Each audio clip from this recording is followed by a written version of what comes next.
Good evening, ladies and gentlemen. It's Friday evening. It is 9 o'clock. Time for a live stream. But first, as always, a little music. Enjoy. We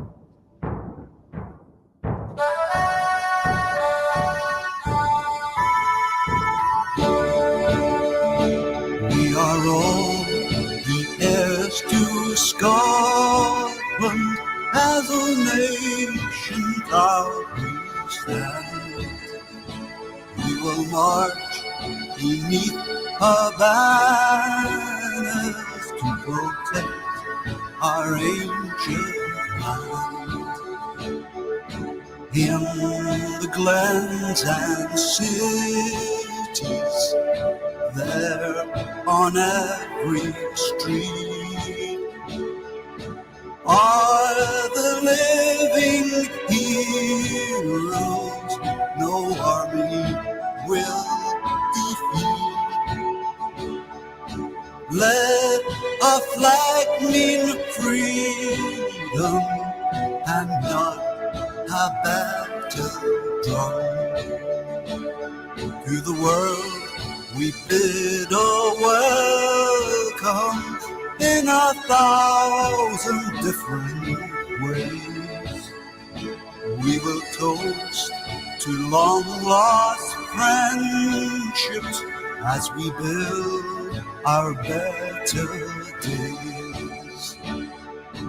In the glens and cities, there on every street are the living heroes no army will defeat. Let our flag mean freedom and not a battle drum. We are all the heroes of Scotland. We're a nation hand in hand. We will march beneath her banners to protect our ancient land. In the glens and cities, there on every street are the living heroes no army will defeat. Let our flag mean freedom and not a battle drum.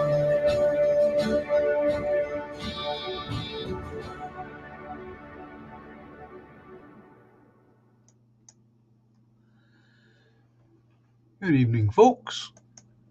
I hope you're all well, cozy, safe, comfortable. And yes, my dear Laura, I got my prescription sorted out. Got them to issue me an emergency one and eventually got myself to the pharmacy and just waited on it. So I'm okay. Thanks for asking. Hope you going all right today. Here we go. A couple of Oceans talking about medical problems and prescriptions. Anyway, knackered me out of it. And that was me taking my time. Ah, there's Carol.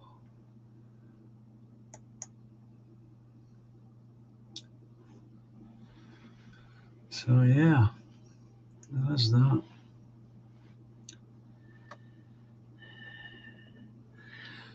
Yeah, I was going to start off by saying Interesting that Labour Party is not putting up a candidate at Rochdale.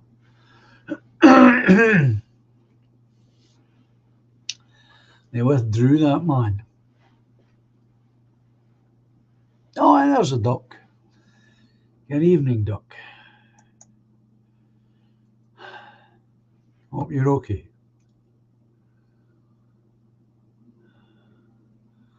That's good, Laura. Glad to hear it. So yeah, they ditched that guy because of the things he had said and get caught saying, and then they decided not to put somebody up. Good evening, Treble M.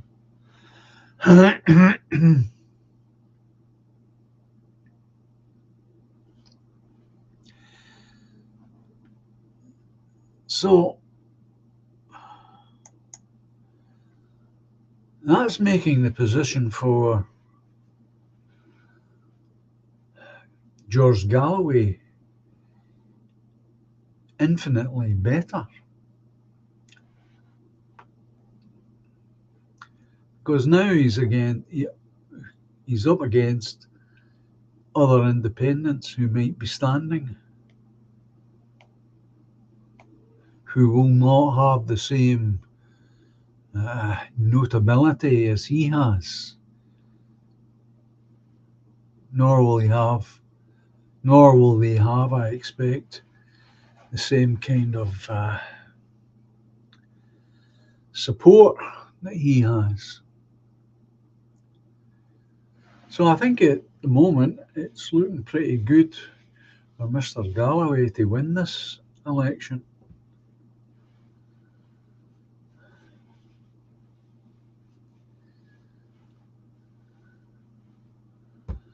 And that should make things interesting.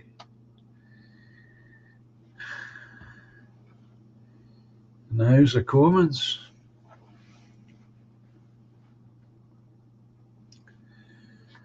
I just don't see how he can get beat, as things are.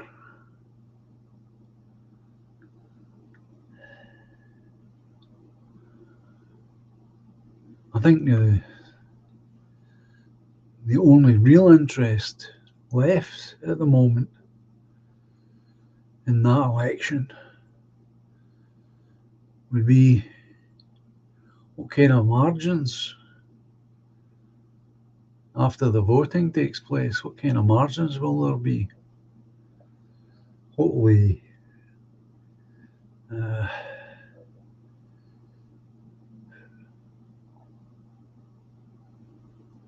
turnout be like.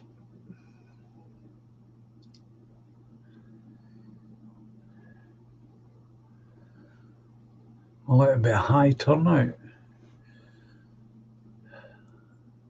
It could very well be because it's been turned into a protest about Gaza, and rightly so, of course. If I were standing in that election, that's what I'd do. I'd make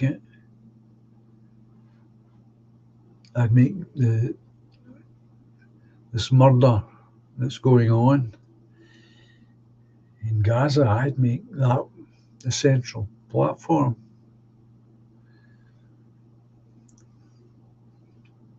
As Galloway is, of course. And none of these big parties can defend that position.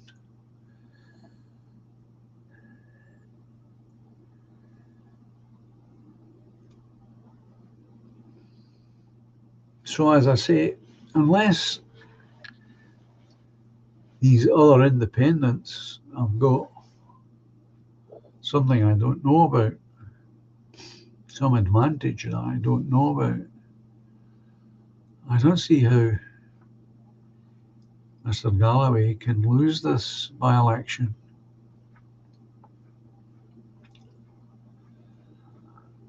I just don't see it.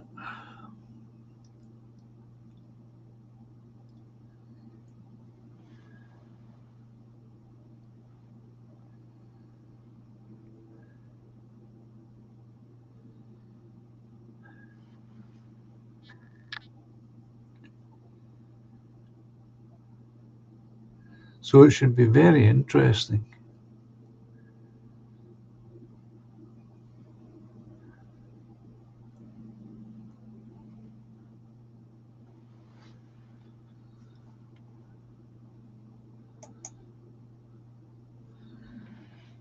Streak is saying, I don't like Galloway much, but I will say he has charisma.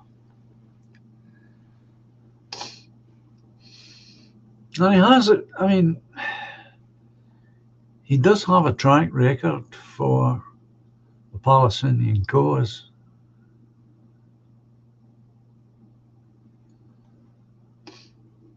He has been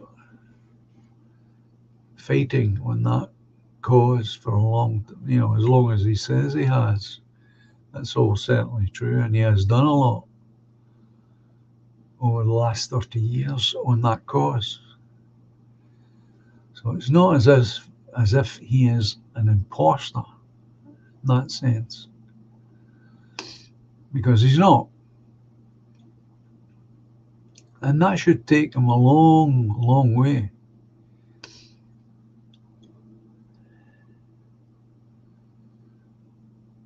So as I say,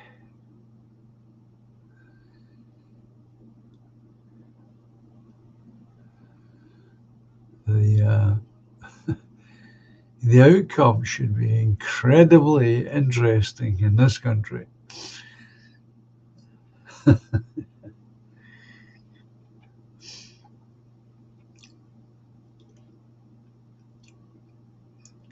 it puts the rest of them, in something of a corner, I think. Because whether they like it or not, if he does get in, they're going to have to deal with him.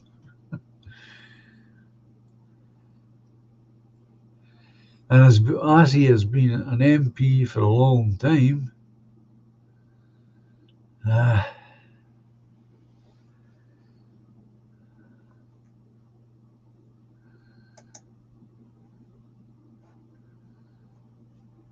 he knows the rules in the House of Commons. He knows all the tricks and all the mischief they can try and employ against him. He knows all that, which makes him a very tough adversary. Good evening, Lorraine.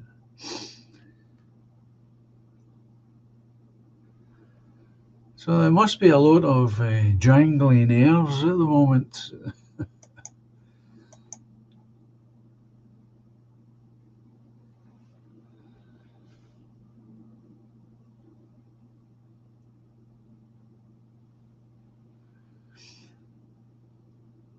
So I'm looking forward to it. And as I said on Tuesday, if he does win this by-election, he is going to give confidence to other independents, people like ourselves. Now, my health isn't up to it. Not that I've got any burning ambitions to go down to London and live down there most of the week in some crummy apartment.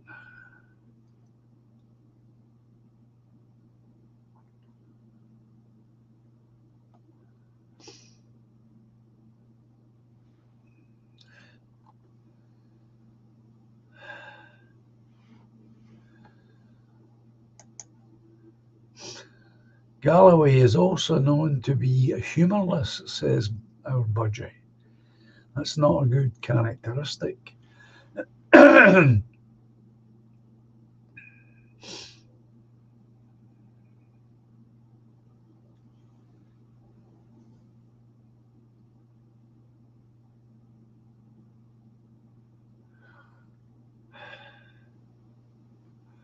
Well, I still watch it, Streaky. It's on YouTube. When the government allowed us to watch Russia Today, I watched Galloway's show often. The mother of all talk shows, it was called. Well, it's still called that. Moats, he's got it down to the mother of all talk shows. It's on twice a week, 7 o'clock, Wednesday and Sunday.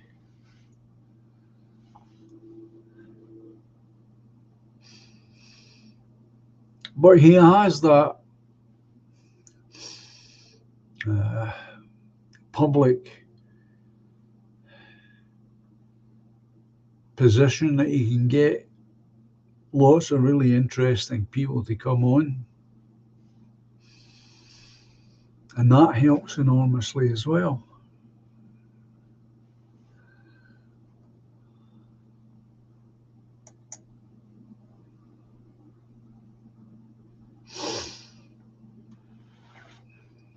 Like most jocks, is Streaky Bacon. Humourless.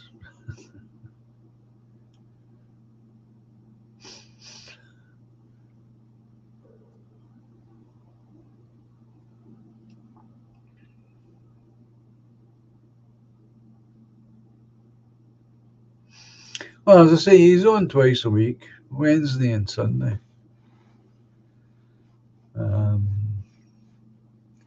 and there's been nothing else but Gaza for weeks now.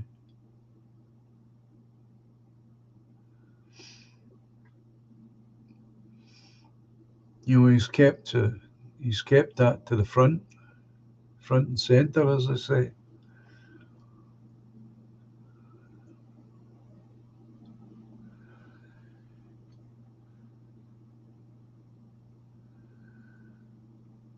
He also heads up his own party these days. He started a party a few years back, which I knew he'd done that. It's called the Workers' Party.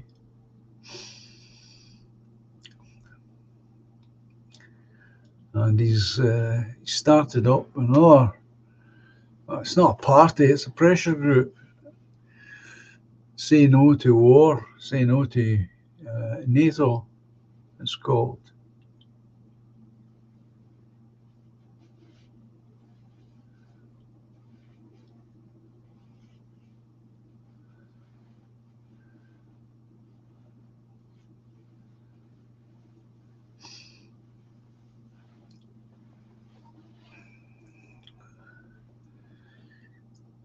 And he's on his second wife. He married where'd she come from again? I think it's Filipino. He has 4 children to her.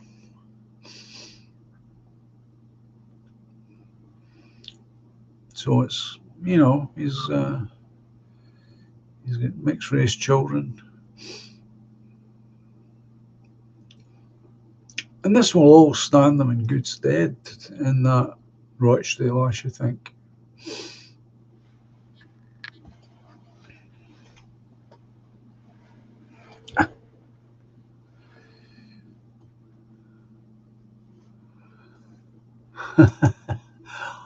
Anglo played at being a cat with that bird from Minder.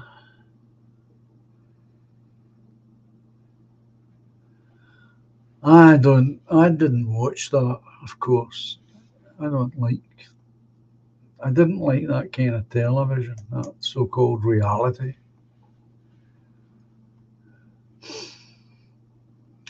Nothing real about it.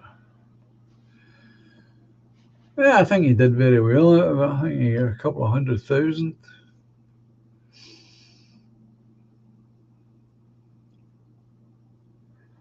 And I don't think he lives in the country anymore, although he's in Rochdale at the moment. But when he's up until recently, his show's been uh,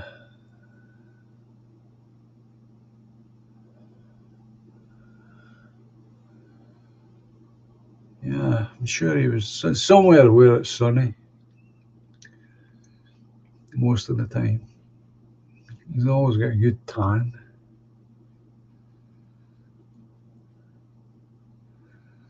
But that's about as much as I know about him. Except I know he used to be a drinker. As I told you before, that's where I first came across him. Black Tide, he was the invited guest, and the invited guests always got given a nice bottle of malt whiskey and good Cuban cigars to go home with.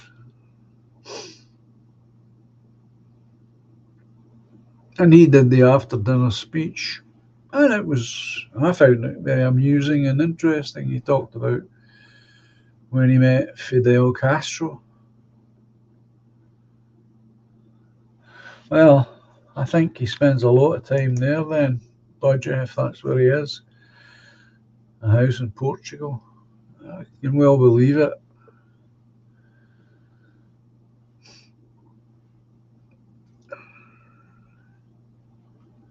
But if he wins this by election, he'll likely take up residence for a while at least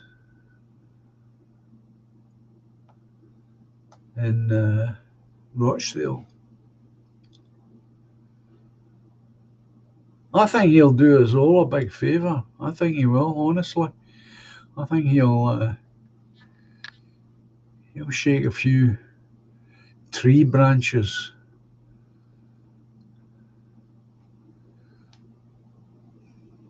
I really do. I think it'll be one of the best things that will have happened to the Commons in a long time. And he will give confidence to others.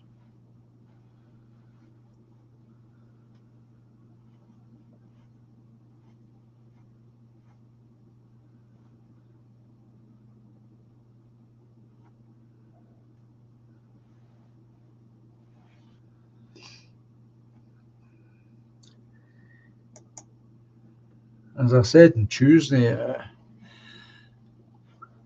I'll watch it as carefully as I can from this distance.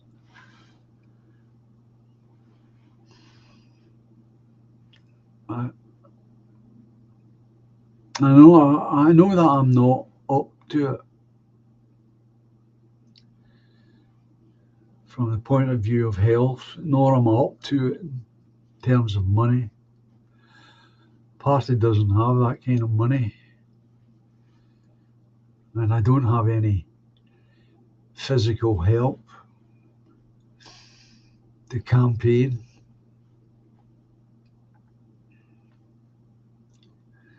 I'd be up against an SNP, Ronnie Cowan.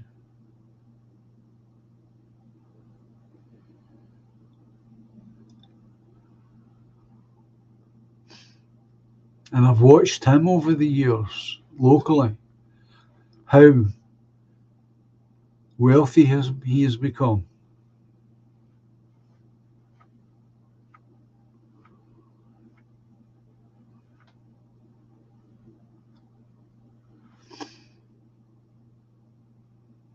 Drives an expensive car now. He's very well dressed. I told you he was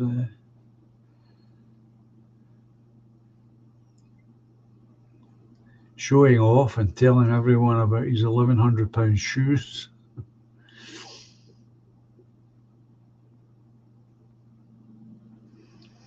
And there you go.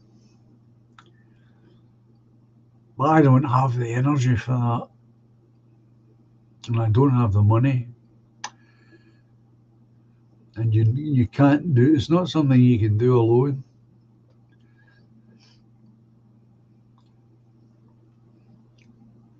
For a national election, you need help. and I don't have it. The party members that are in the town are the girls, and they're not fit for it either physically, and my sister's working. That's it. Well, I'm glad you understand, Doc. But that's how I feel about it. I feel that if he gets in, he's given he's given that possibility to every independent. I hope many independents stand.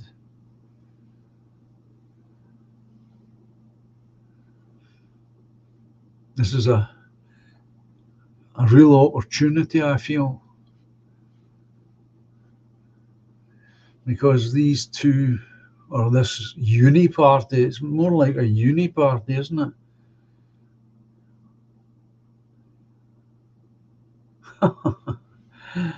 Treble M, God love for you.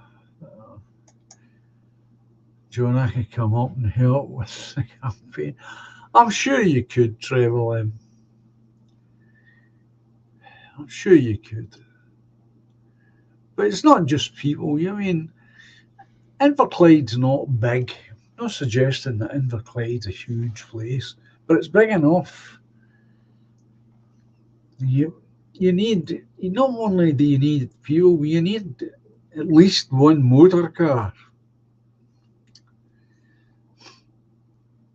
because you need to take people to the far flung edges of Inverclyde to deliver material, and getting material printed costs money, and we don't have that in party funds to do that sort of thing.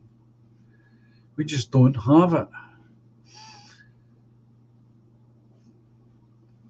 Getting the local publicity from the paper isn't a problem. That goes with the campaign. But not as many people read the local paper as once did. When I first started dealing with the local paper, their circulation was close to 30,000. Well, it's down to less than 20,000 now, and falling all the time. So you're not going to reach as many people as you once did through the local paper. So what else does it leave you? Well, it leaves you the internet. If you're, really au fait with the internet, you can use it to some extent. But you still need to get out to the estates and on the megaphone and all that stuff, chat on doors and what have you.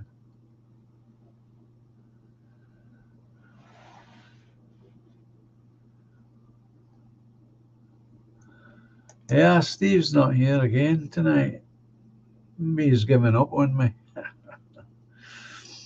I doubt it. Maybe he's not feeling up to it. So I appreciate what you're saying, Trevor, and I hope you understand what I'm saying. That I wouldn't take it on unless I thought there was a possibility that I could win. And without the things I've already mentioned, I don't think I've got any chance of winning. It's all very well to say that I'm somewhat known in Inverclyde, which is true. I am somewhat known in Inverclyde, but I'm not that well known. The way Galloway is down in Rochdale. He's known all over the country. I'm not. I'm just a little bit known in my local area.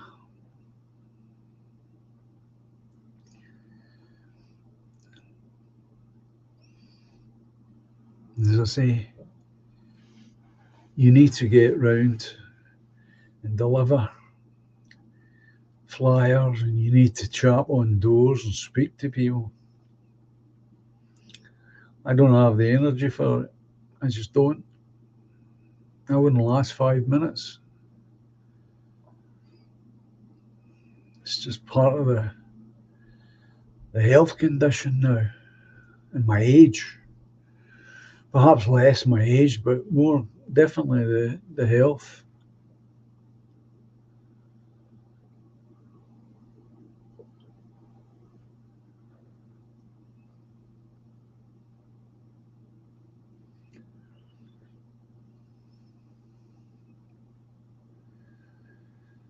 So there you go.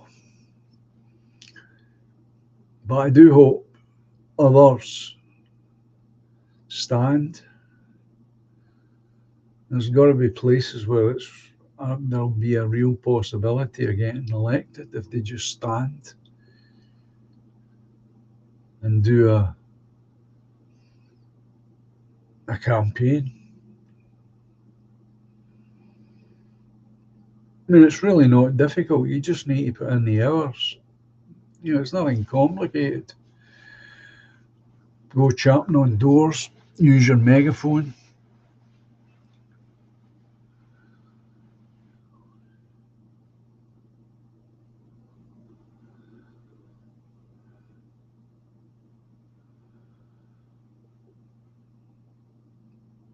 Oh, if they bought a place,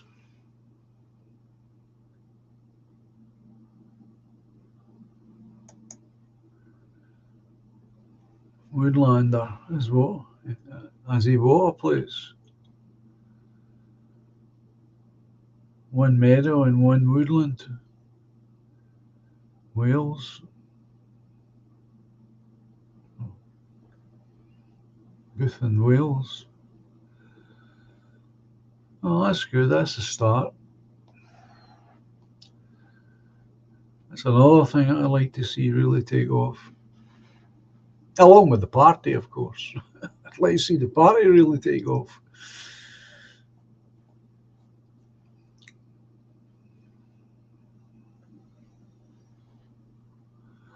He does indeed, Treble M.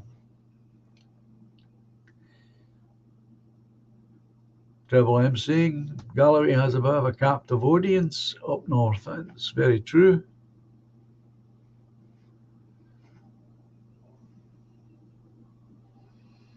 That's why he's got a good chance of getting in. And now, with Labour dropping out, no candidate, I just don't see what can stop him now.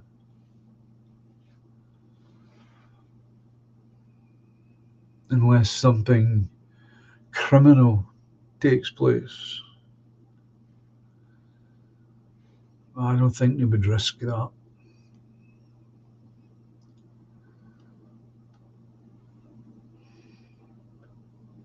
And if he wins by an enormous margin, it will be even better. Even better.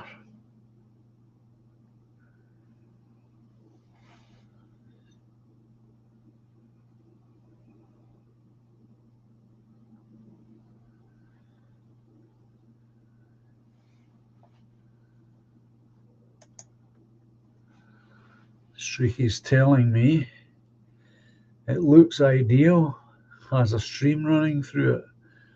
Seen a video. That's great. Sounds good. It's really good.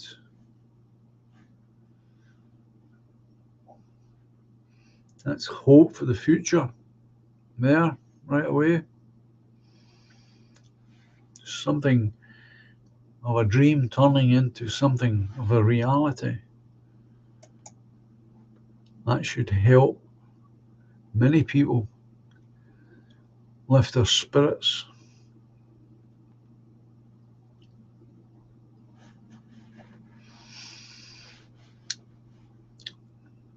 Perhaps this is the turning point for us all.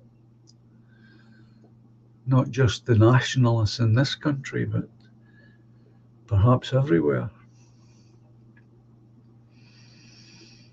I'm sure that initiative by Woodlander will be getting spread through the internet. Bound to be.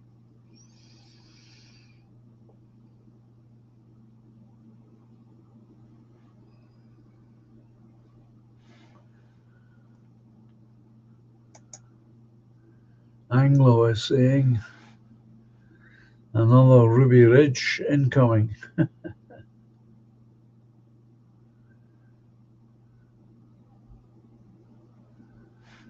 I don't know what Ruby Ridge is either, Streaky. No idea.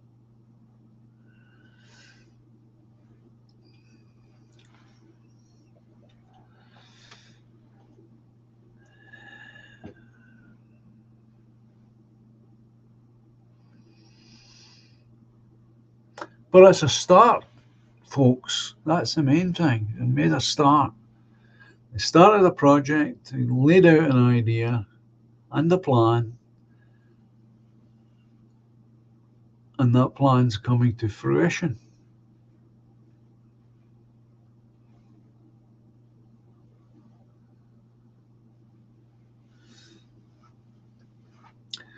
Well, again, this is one of the things that I had thought of myself.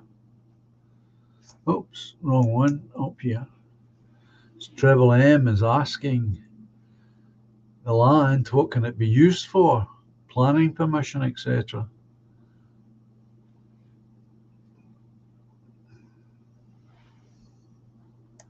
Oops. I'm happy to have a place to camp for a few weeks, a few times a year. Good.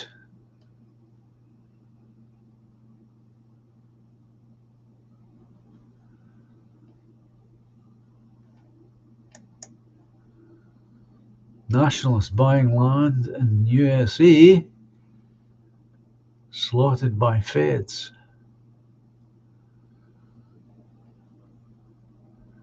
Not planning permission.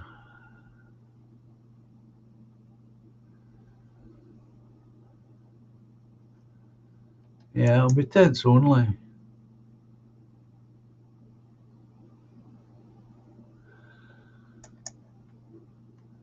Fed shot a mother holding a baby.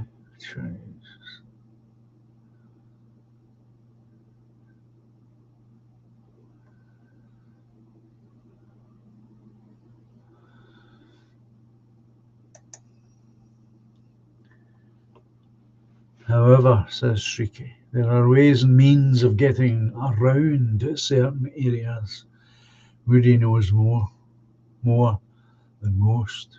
I expect that's true, Streaky.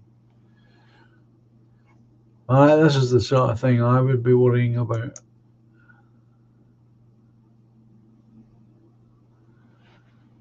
I really would.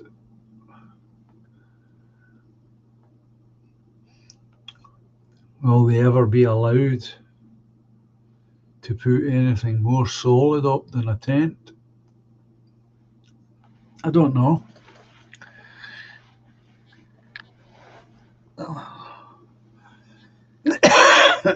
I guess we'll just have to wait and see how that goes.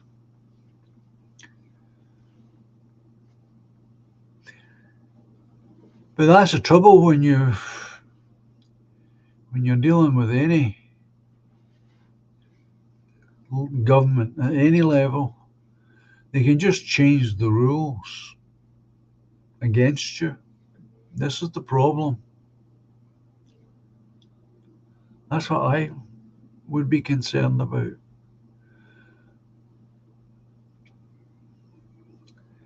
The rules being changed.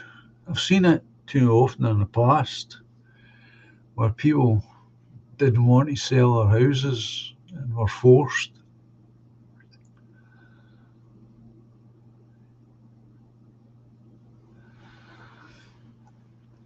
And that was even up here where I'm talking about tenement flats. I'm not talking about a house like a bungalow or a semi-detached. I'm not even talking about that. I'm talking about tenement flats, somebody up close, and they don't want to sell it for whatever reason. But eventually they get turfed out. Eventually they send the police and they get turfed out. And then they go offered a few thousand. Oh, he is doing good work. We know that.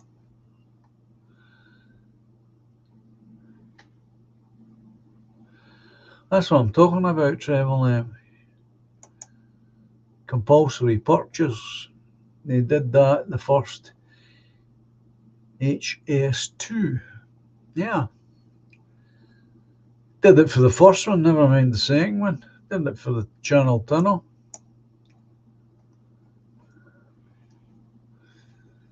And that's my concern about this project. If that wasn't a problem, there's all sorts of wonderful things you could do. I've thought of a few myself. But you would never get the planning permission. At least I don't think you would.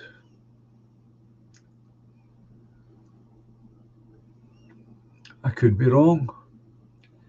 I'm no expert in this field, that's for sure. And I've seen it work against the compulsory purchase. I've seen it work against too many people. And they do the same with the Americans. And the Americans, as you know,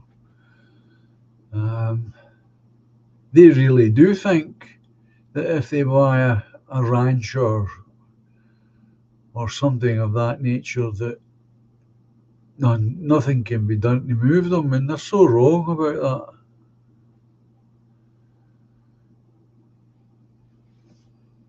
It's so wrong. Gosh, Streaky, what's this? The way things are going with social accommodation, I can see in the future the council's letting people live on land if it means their precious immigrants get our houses. She might well be right.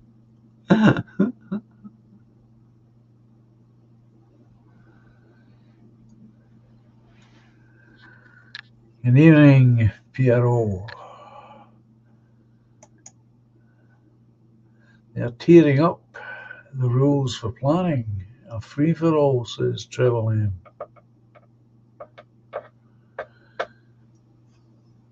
Well,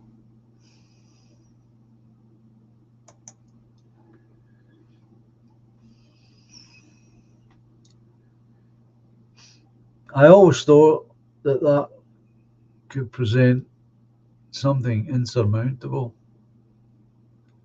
when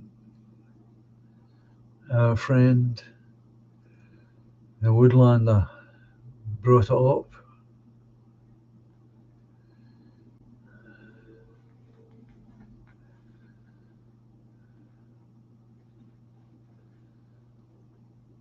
I didn't want to make anything of it because I'm no expert in that field. Perhaps it's a nuanced thing.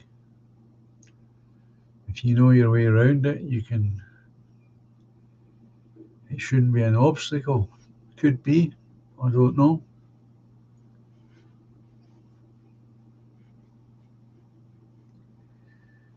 But the problem is, as I've always thought it was a problem, is the fact that the law can be changed at a whim, and off it is. And that's the real weakness here. But I sincerely hope I'm wrong. Sincerely hope that I've not got that correct.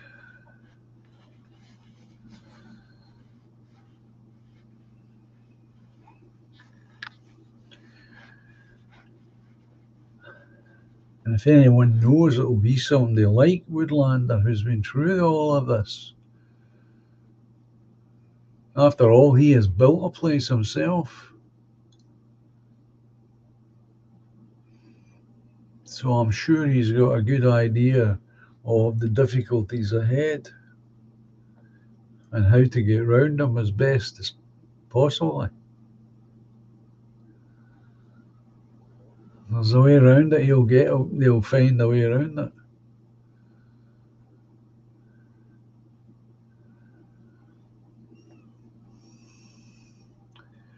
As I say, it's just something that we have to watch and see how that develops.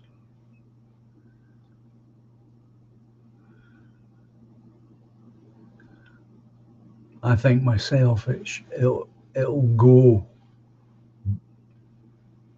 this way. The more land that they acquire, the more difficult it's going to be for them to get permission to do anything if they do in fact need it.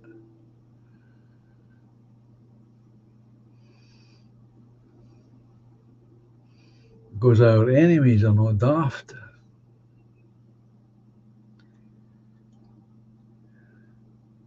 It will not take them very long to catch on to what's happening.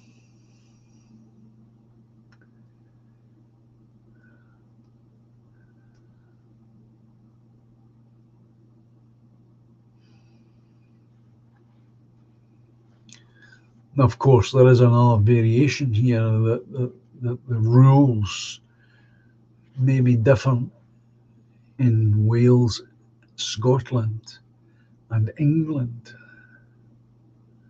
And that might be useful, it might be helpful to our cause. Again, I don't know.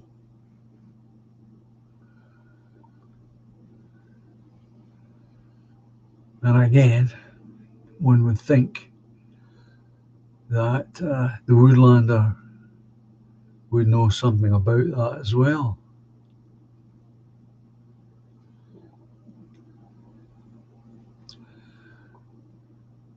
I'm trying not to be doom and gloomy about it because it's wonderful that they've gotten this far. They've got people who have put money in. They've bought their first piece of land. And that's further than a lot of people have ever got. A lot further. Because that idea of becoming self-contained has been around for a long, long time.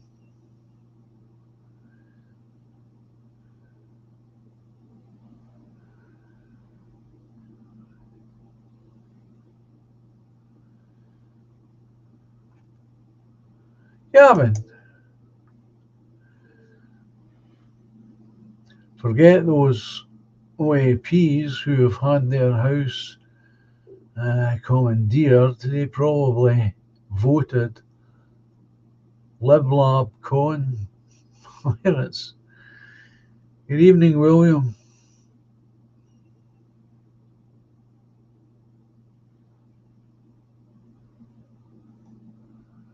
Well, I know that was the idea, William, that to get land in each of the kingdoms.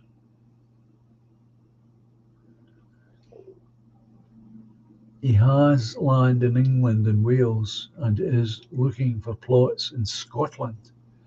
I've been looking at plots in Scotland myself on my own, believe it or not, to see what's available, at least on the internet.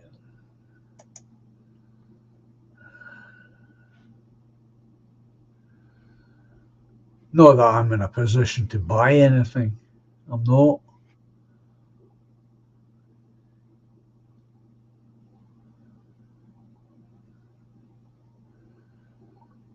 I just was curious as to what was at least on the internet being advertised and What kind of money are we talking? And where are the locations?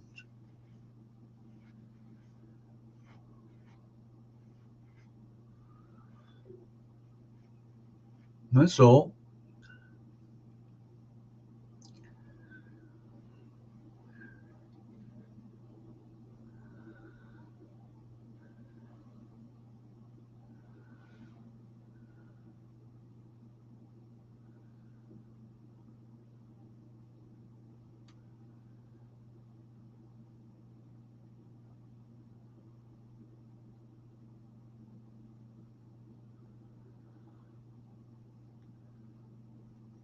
So, how did your interview go then, William, with this Bart? I haven't watched it yet. I haven't get round to it. We'll get there. At least I'll try and get there.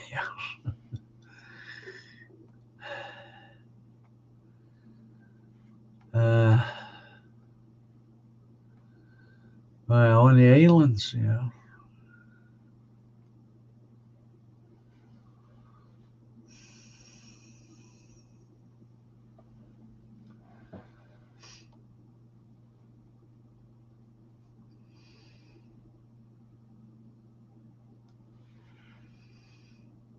It never made much of a dent, that did it? Really, when we come to think on it,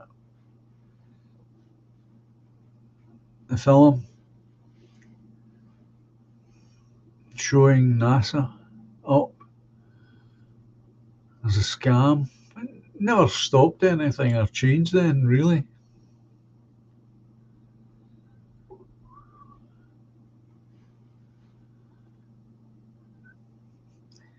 Makes you wonder, what does it take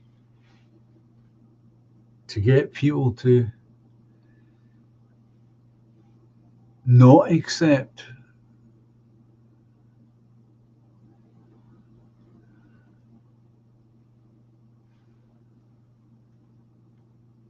Oops.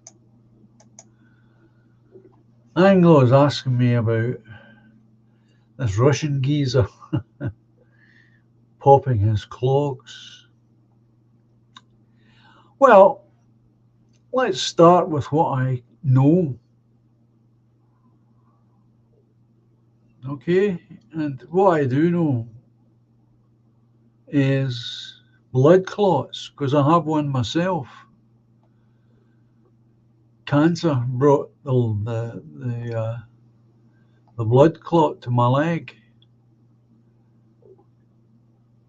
Now, apparently, he was suffering from that. Now, the thing about blood clots, and I'm sure you all know this, is they can kill you. I mean, I'm more likely to die from a blood clot than I am from cancer. I'm going to be brutally honest. Uh,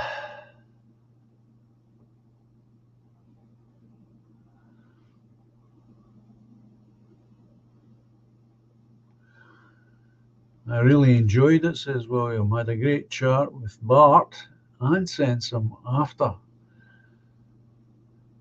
We'll be having him on again soon.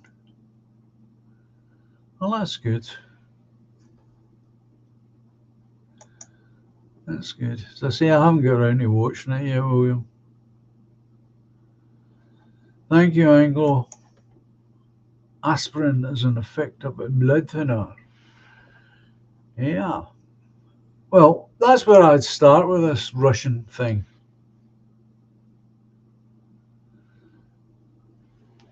He definitely had that problem, which means if he had that problem, then it's quite possible that he died because the blood clot moved up into his heart and boom, he was dead.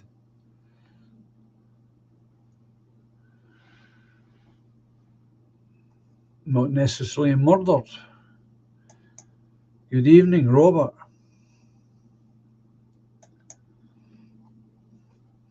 According to the Duran,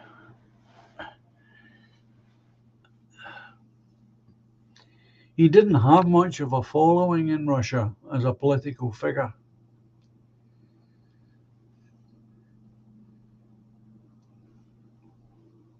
Very insubstantial as far as support was concerned.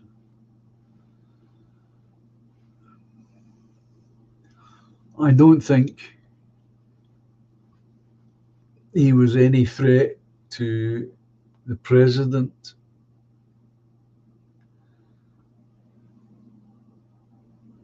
Not enough to have him murdered. So I think, from the little I know, and the little we're ever going to know about it,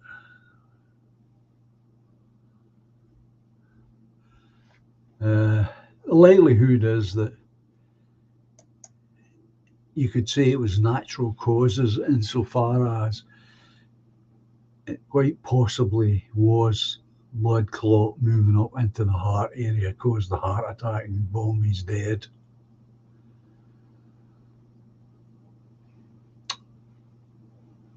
It's not as though he was, massively popular as a political figure. But of course, as Streaky is saying, the Western media will not shut up about it, like the twats they are. Yeah, they'll keep going on about it. They'll try and make something of it.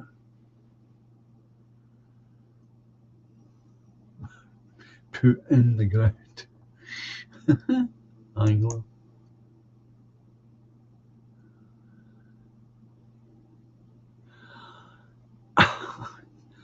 I don't even think it would be an irritation, Streaky. I don't think he was even that widely supported, to be honest. I don't know anything about the man.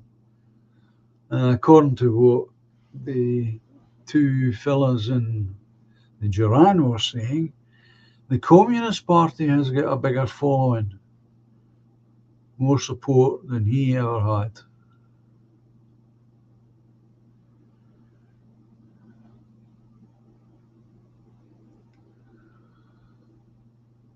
And I'm prepared to go along with that. Because if he had any kind of following, I'm sure the press in the West would have tried to magnify him.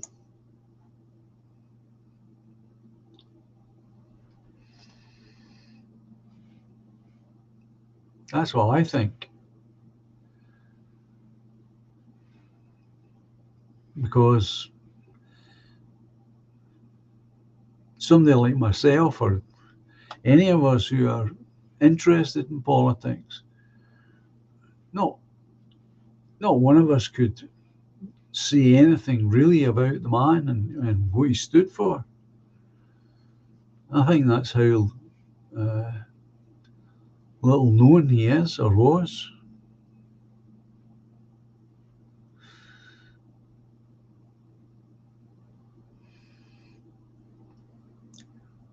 I'm probably better known than what he was, and I'm not well known.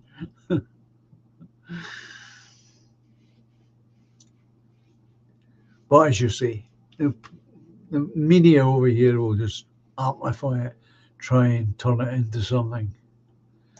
They hate Putin so much in Russia. Did you see Putin? Did you see Putin asked who does he want? Oh, for the next US president, he replied Biden. Trolling. Yeah, you would rather have Biden, who doesn't know what he's doing.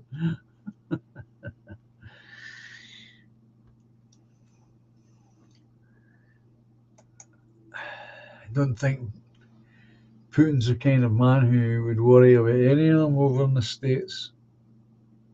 I really don't. They're hopeless, all of them.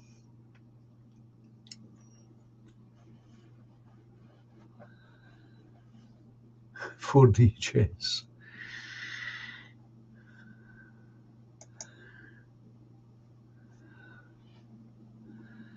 And totally confusing everyone at the same time, Anglo. Never mind. But there you go. So, any questions? I take it you've all seen uh, the movie review pick for this month is A Fistful of Dollars.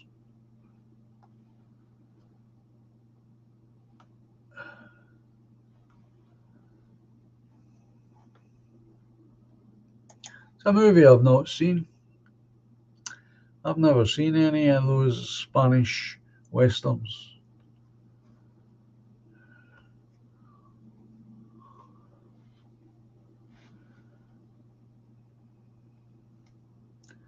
So that's what we will be reviewing this month. A Fistful of Dollars, which I believe is the first in the series.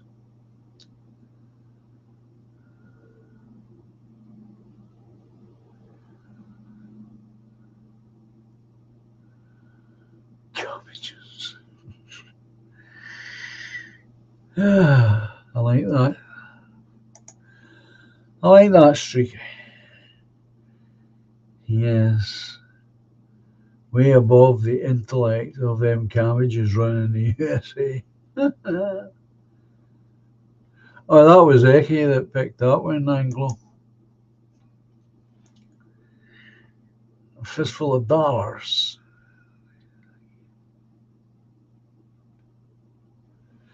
No, I haven't seen any of them. I saw trailers, obviously, when they came out. Saw the trailers. and they didn't appeal. Spanish Western, FFS. Trust Eki.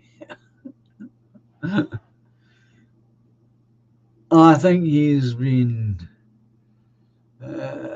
from the tone of the email I received, I definitely got the impression that he was up to his neck in all sorts of real life comings and goings.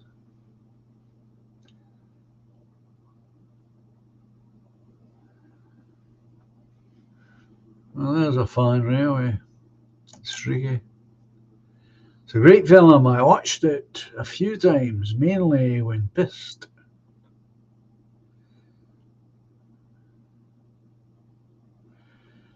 I'm going to say The Good, the Bad, and the Ugly is right up there.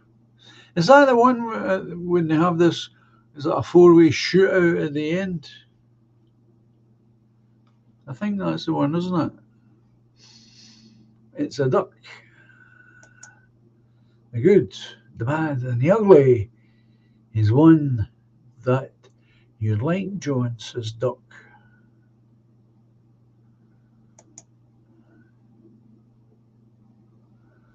And you like the soundtracks, Streaky.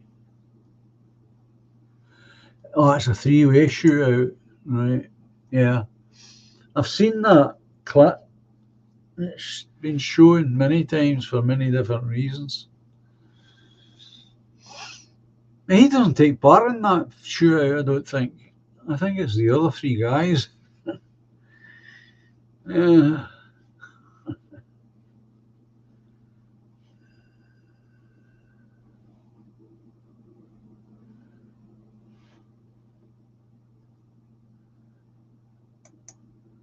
Yeah.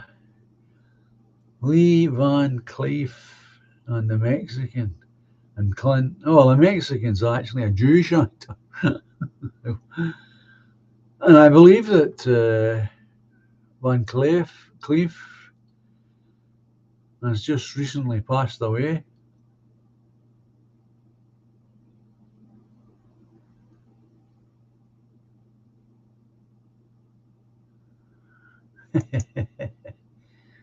Well, I knew I'd be in the minority saying what I've just said, of course.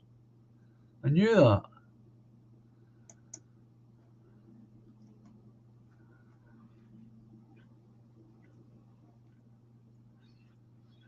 It kind of revived the Western, those spaghetti films. No, no, no. No, Streaky, he's been around for a while. I think it's only recently he's passed away. Could be wrong. I could well be wrong. There's another man that never really quite hit his mark. Eli Walsh. That's the guy.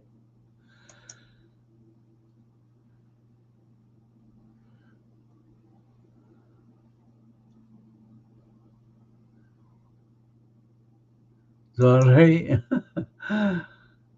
What'd you say? It's actually a two-way shootout. One of them has an empty gun. It's got to be Eli. Surely.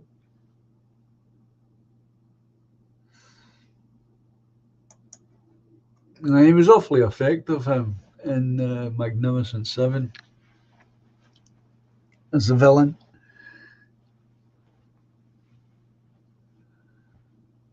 Oh, yeah, yeah, that's for sure. Anglo.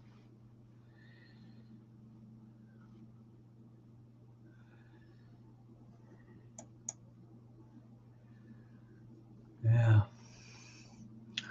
I was quite fortunate. I managed to pick up his film for, what was it, £2 I paid for it in a second hand shop. DVD, the one where um, the foreigners move in next door. He's a retired man from the car factory. What's it called? It's named after a car. Great film.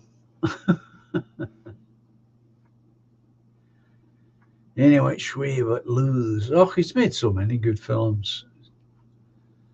Dirty Harry movies were good in their time. Uh,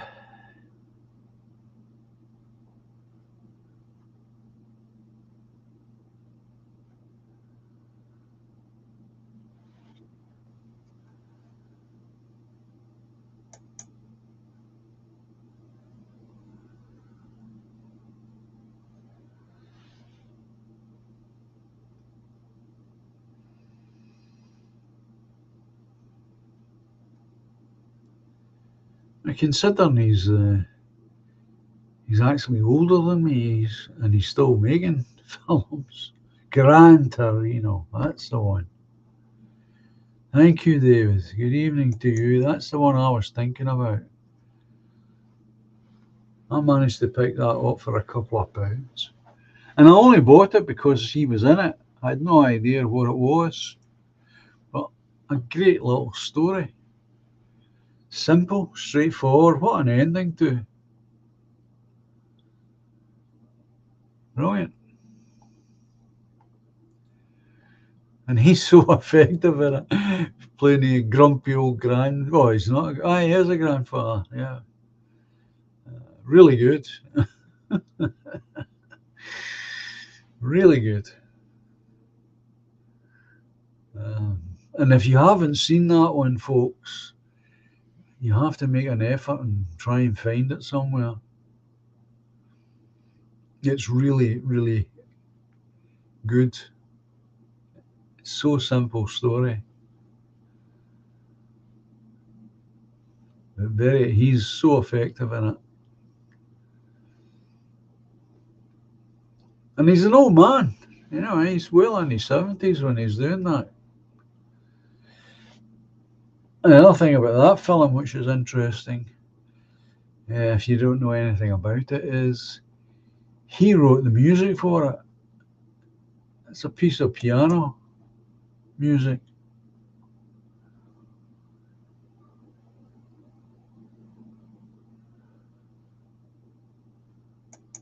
Oh, that's nice, David. Last film I got from my dad before he passed, R.I.P. He loved his westerns and Clint. Paint Your Wagon. He sings two songs. Yeah.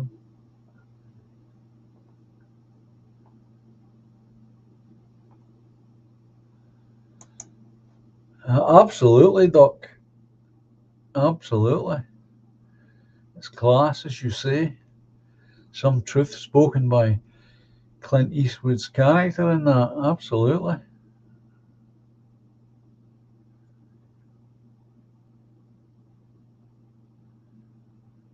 Well, that's lost in me, Streaky. I'm sorry to say what you're saying. That's totally lost in me. Do you feel lucky, punk?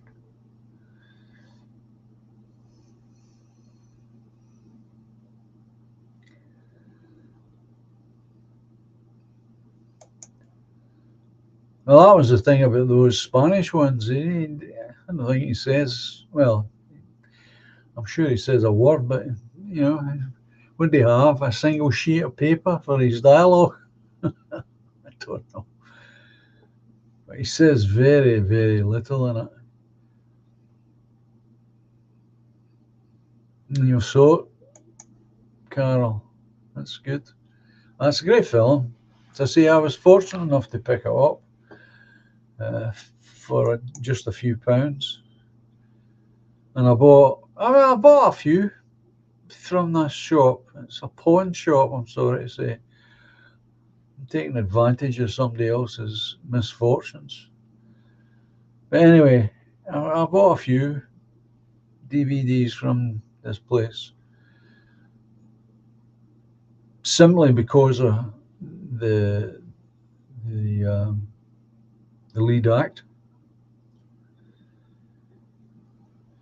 and that was one of them. Gran Torino. Didn't even know it was a motor car.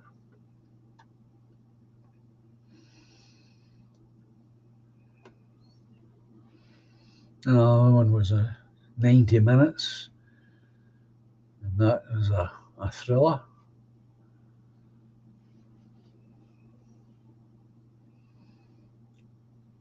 And that star of that one was our friend from The Godfather. That's who starred in that one. Again, that's why I bought it because I recognised him and I thought, oh, try that. It's worth a go. He's a good performer. You usually get something decent to watch from him. Again, it was only a couple of pounds,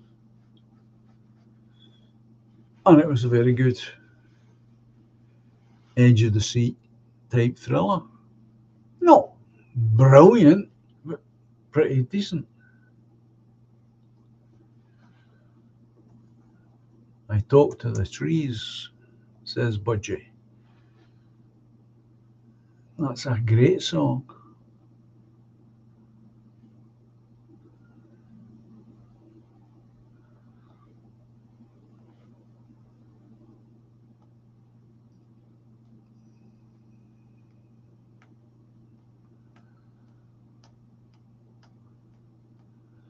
Yeah, but his music for Gran Torino is I think it's really good.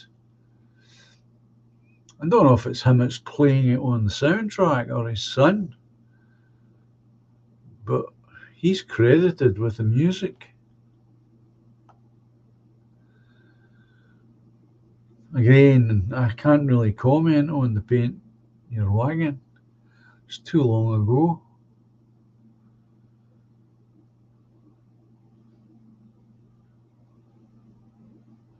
I don't even remember Clint Eastwood singing in it, to be honest. I'm sure he did if you say so.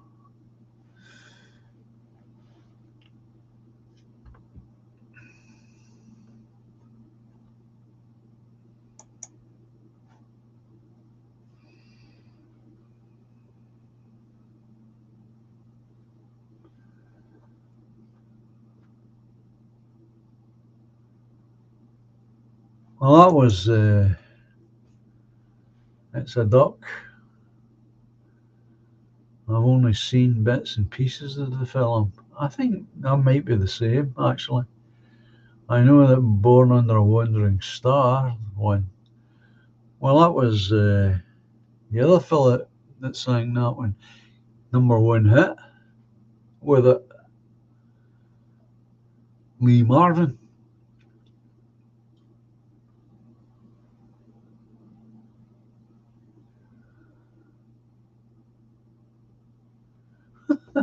Oh, God almighty. Really? Is that really what happened? Didn't Brad Pitt say that Clint was way too masculine? I think he did. Wet wipe. How can you be too masculine? Well, compared to some of them, yeah, I see what you mean.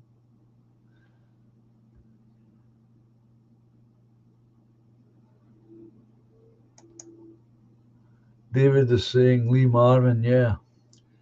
Yes, Clint sang in it also. Well, badly. I don't remember. Maybe I haven't seen that film. Maybe, like some of you, I've only seen uh, snippets of it. And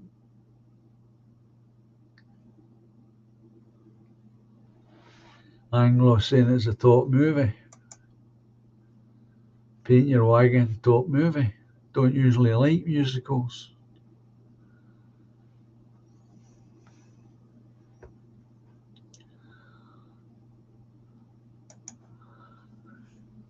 Years and years and years and years ago, I tried that in life just to see what would happen. And what I'm talking about, of course, you know, in musicals, what happens is the character's doing something or they're at some place and suddenly bursts into song. Right? I got it into my head. I wonder what would happen if you did that in real life. What would happen? What would the people around you do? I used to try it. I'll tell you what happens. Well, what happened to me when I did it was people just ignore you. They just go on. I just had to try. Oh,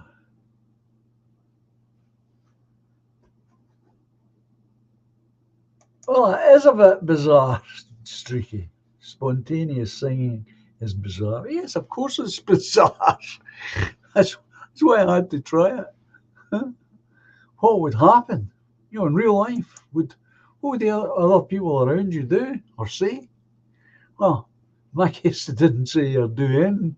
They just went on with whatever they were doing.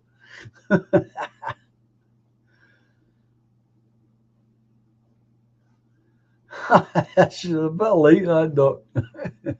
Whoa, what's going on here? Is he drunk? Has he got dope in him?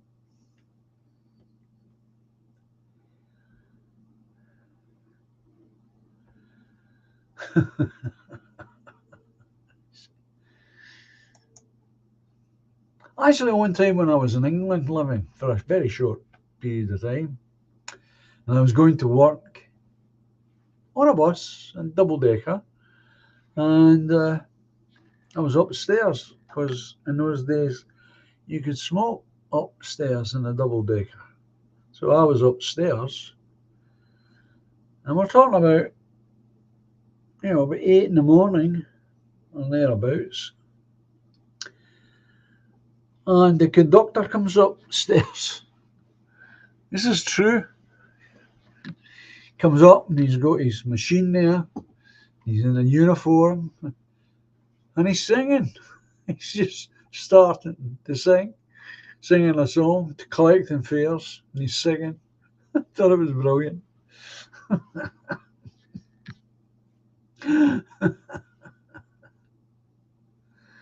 Oh,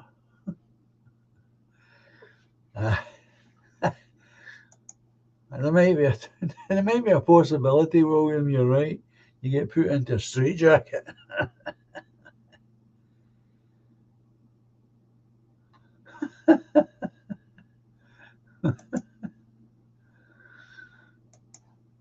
Streaky.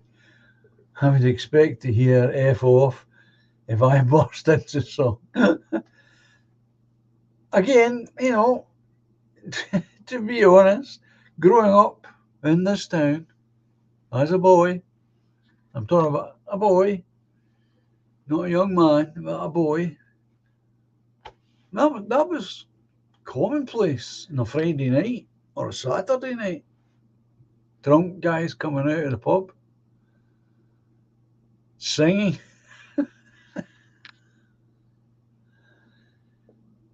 I'm saying that they would just be singing because they were drunk. Inhibitions are somewhat relaxed.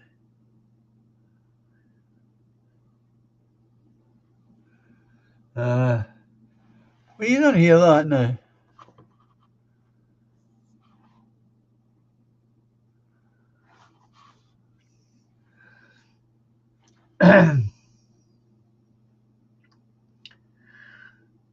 Treble M.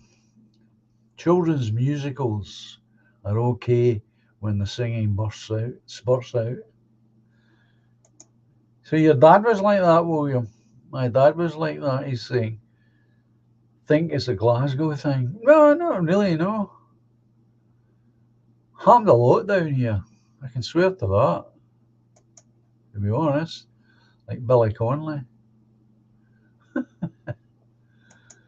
Funny as anything.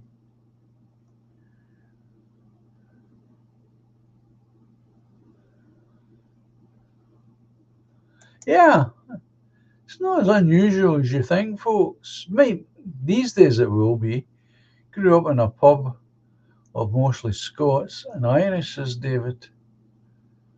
Was always spontaneous singing. I think the whole essence of pubs has been manipulated away from the idea of social gatherings. Favourite musical, John? Oh, that's a tough one, Doc. Oh, favourite musical? Well, I might be. Notice the emphasis on the might. Budgie. I spent a few hours in a train compartment with an opera singer, a student of Pavarotti. The volume of his voice was unbelievable. Wow. I think you might well be right, William. What was I going to say? Yeah, musical. Answer the question. The I don't know if I'm unusual or not, but I like opera. So my favourite musical is actually Madame Butterfly. I just love it. Really, just love that. And I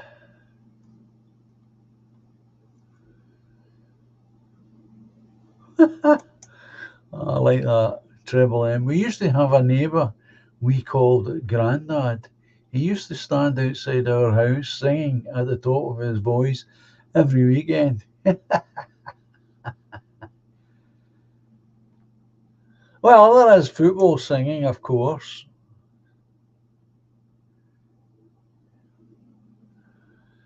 And that's also true, David. Most Scots knew how to do a turn, hug Manet. Well, that's what happened in my family all the time. Anytime there was a gathering of the clan, when we had a clan, that's what went on. Seven brides over seven lesbians. I saw that as well. My mother, you see, took me to the movies when I was a wee boy because she was a movie buff.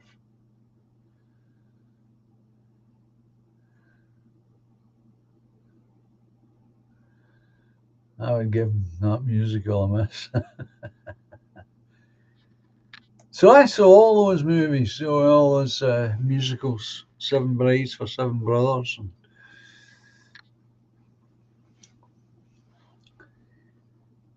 all the rest. But when I first heard the opera, that was me. Oh, I was smitten right away.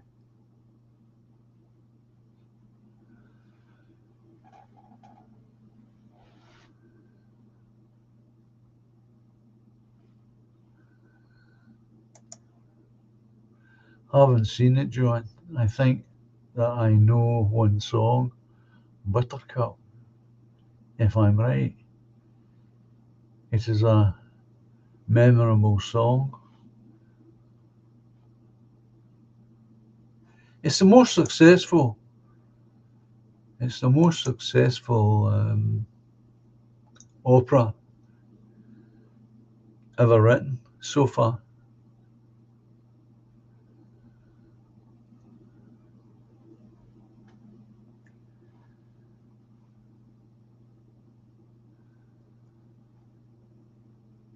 Greece, yeah, I've seen that. That's Lorraine's favourite.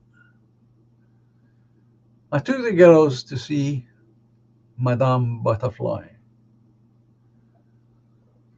Just love it.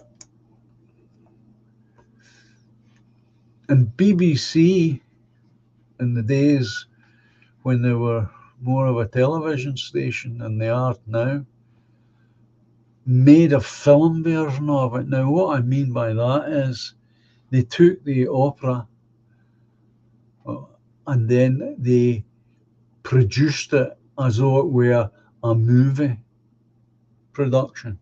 So it's shot like a movie. Some scenes are outside, some are sets, and it's fabulous. Absolutely fabulous. But you couldn't buy the damn thing. I've got a VHS copy of it. I could never get it converted onto a DVD. It's so good too.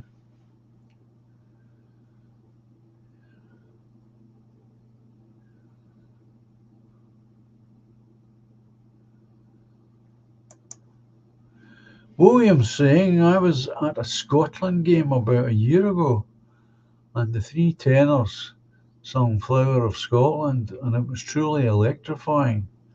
Loved it. That would be something. 12 years ago, he's saying. Jeez.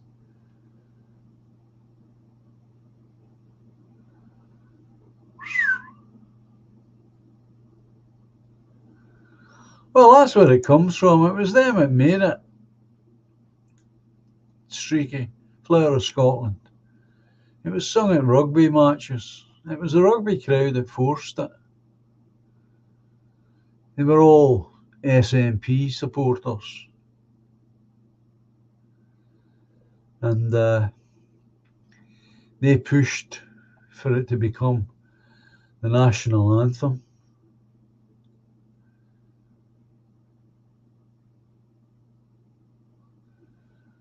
Spice World, oh gee, Backer, behave yourself, behave yourself.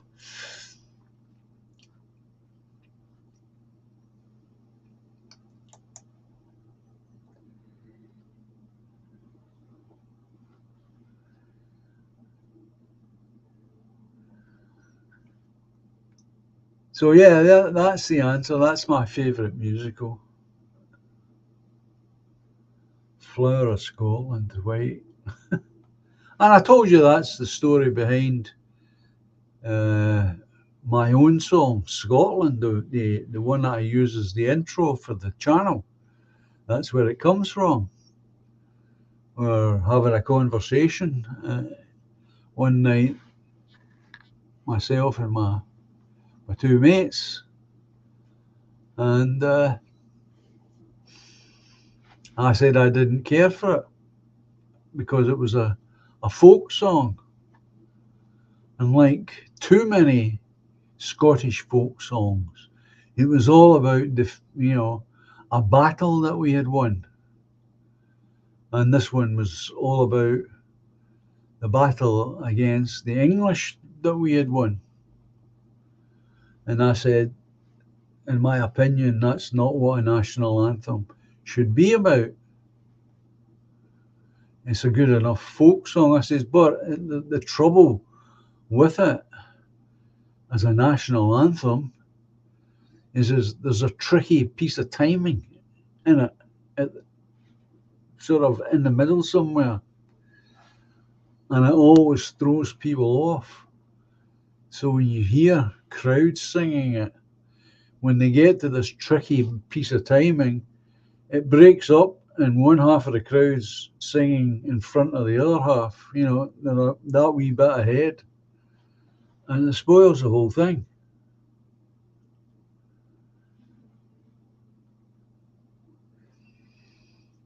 And my pal from Glasgow says, well, do you think you could do a better song than that? And John, never shy about his music, said, yeah, I could try. I said, I will try. And that was the song that I came up with, the one that you hear at the beginning of the live streams. It's called Scotland.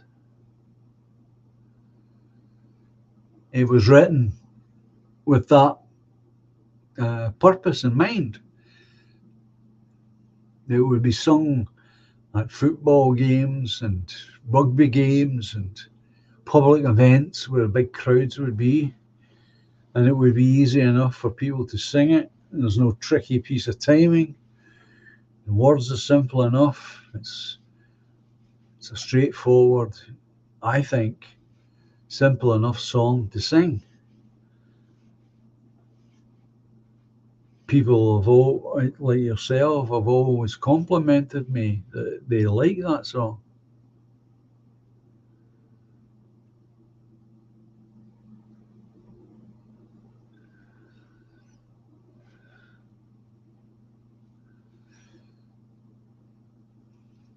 And that's the reason it exists. It was a challenge which I took up.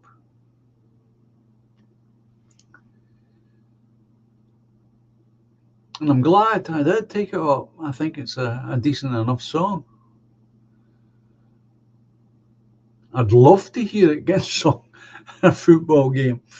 Yeah, that'd be something spectacular for me. Of course I would.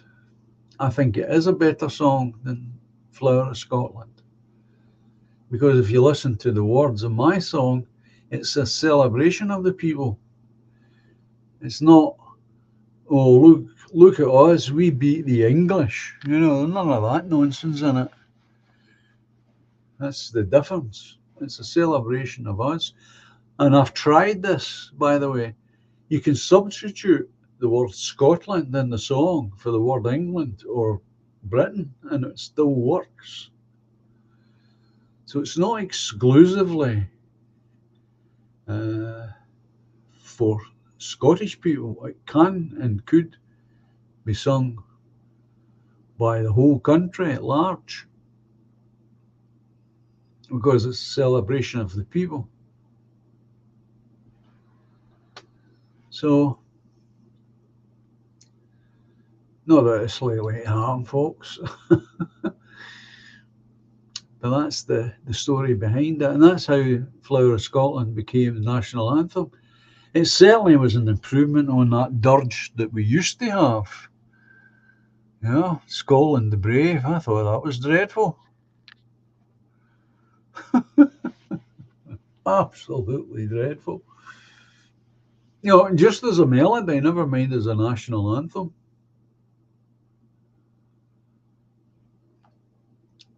I just thought it was.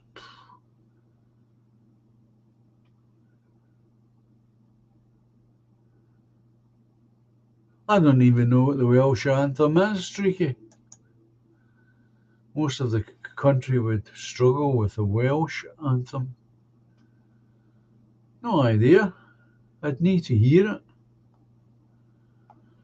I don't even know if I've heard it, to be honest.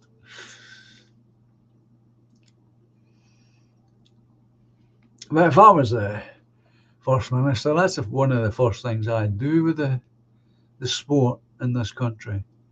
I'd reintroduce the home counties. The home countries, the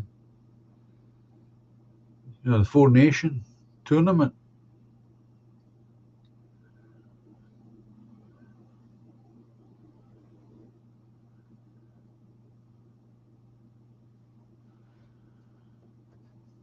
Normans did untold damage to our people, not the English, Welsh, Scots, or Irish.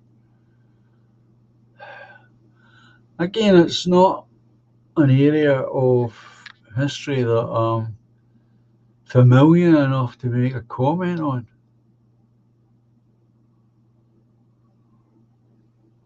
To be honest, Anglo, I'll take your word for it if that's how you feel about it.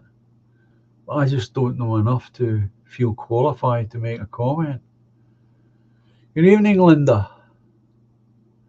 Well, don't be too harsh on yourself. It's been a long time since I was regularly streaming. It's only because I'm beginning to feel, you know, stronger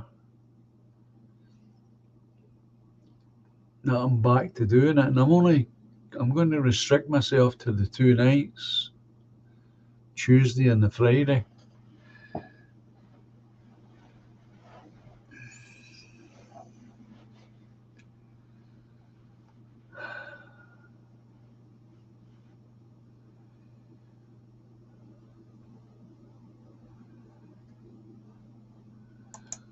Well, of course, you're right.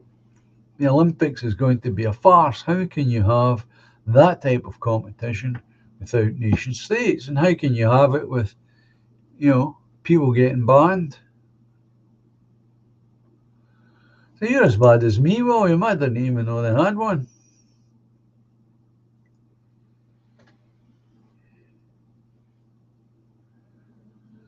I'm not even going to try that, Streaky. I'm just not going to try it.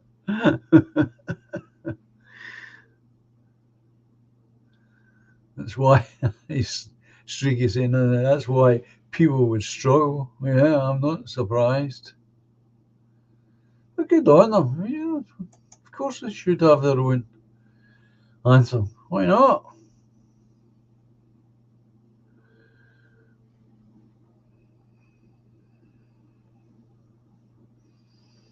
Duck's asking,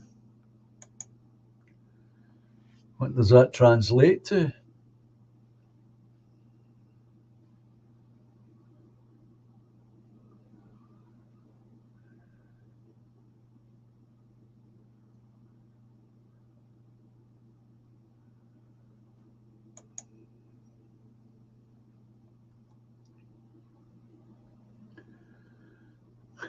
I thought it was a county in England. I thought it was just a county in England, says William.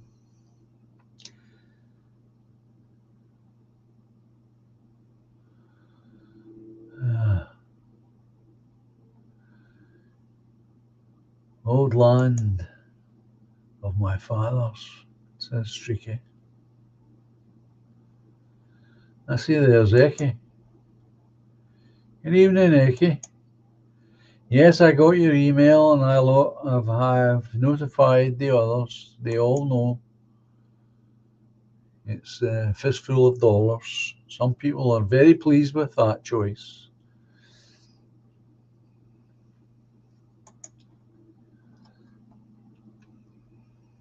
In fact, it's a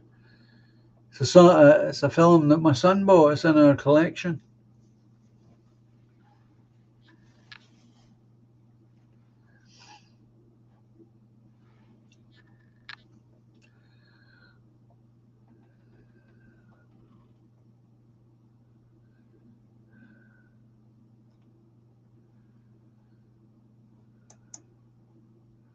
Budgie is telling us there is a Welsh band called whatever that comes out of it. They singing Welsh. Good band, he's saying. Good for them.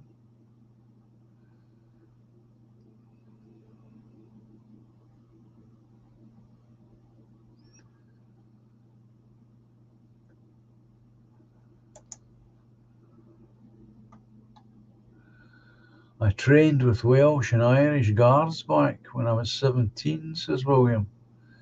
The Welsh lads were absolutely hilarious.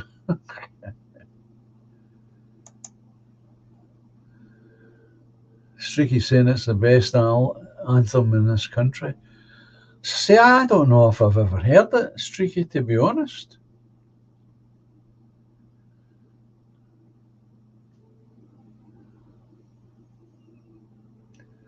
You spent a couple of weeks looking into westerns. I was narrowing down to a few choices.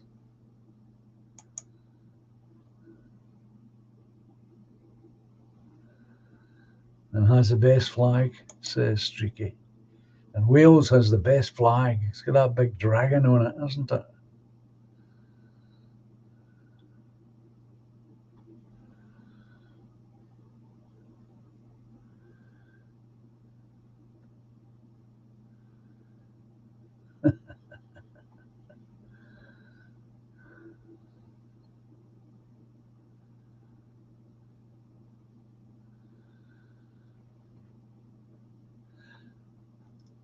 The thing is, Eki, if you can make a choice, earlier, it gives people the opportunity, if they don't already have the opportunity, to go looking and try to find the film because they want to join in, or well, join in even if they only listen and either agree or disagree with what's being said by us.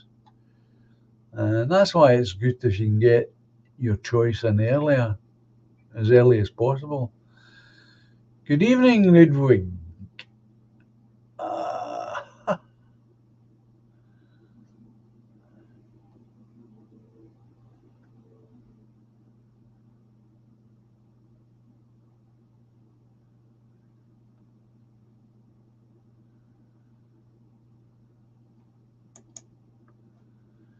Scotland has the Reddit minimalist flag with two white stripes, says Eki. Yeah,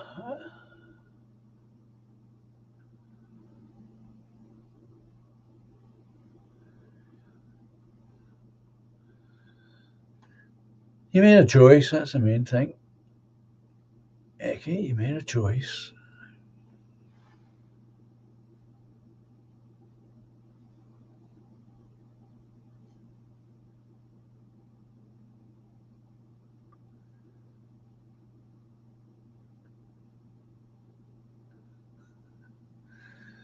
I thought it was a gangster movie going by the name. Sad face.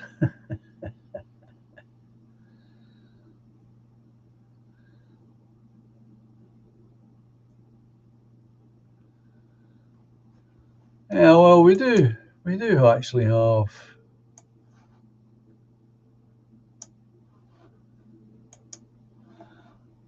I'll bring it on, just let you see it. You haven't seen it.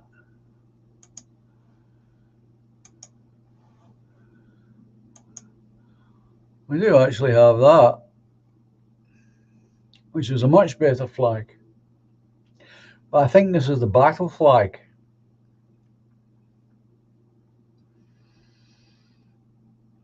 I think that's the difference.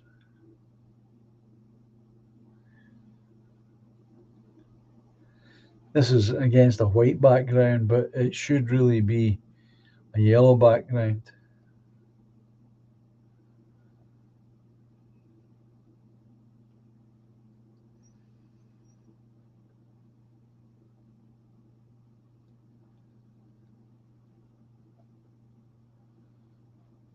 I've seen that, Anglo. 100 Rifles is a good western.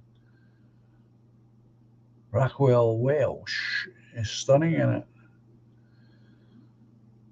The less she does, the less she has on, the more stunning she becomes.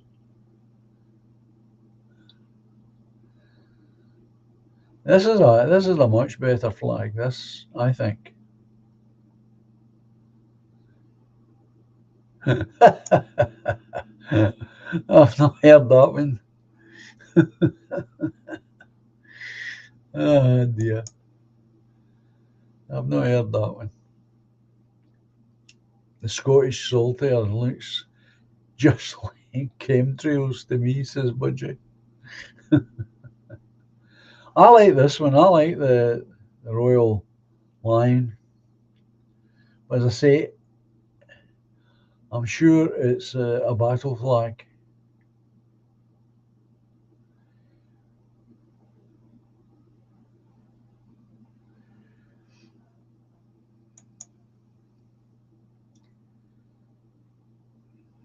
I'd like it if it were the national flag rather than the St Andrew.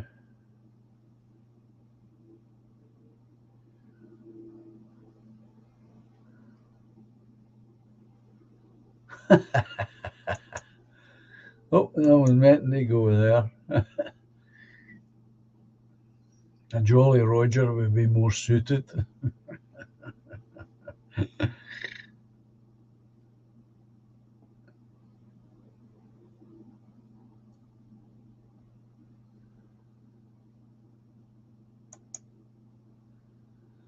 Well, that's very true, Carol. I would agree with you there. That's another great movie. The Outlaw Josie Wells was a great movie with Clint. Yeah, absolutely. He was really good in that. And I've got that in my collection as well. The Wild Bunch, another great western. Holden Borgnine, absolutely. Great film. I've watched it several times.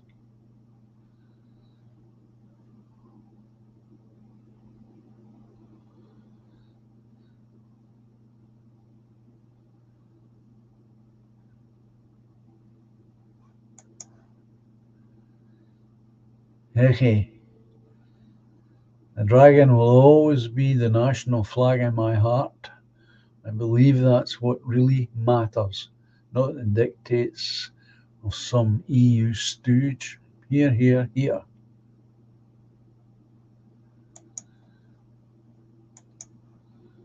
He was rating $1 million baby too. Wasn't so fussed for that film, to be honest. I don't know why. I think I would need to watch that again. I might not have been in the right frame of mind for it.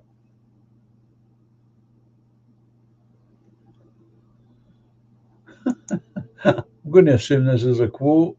My mule don't like it when people laugh at him.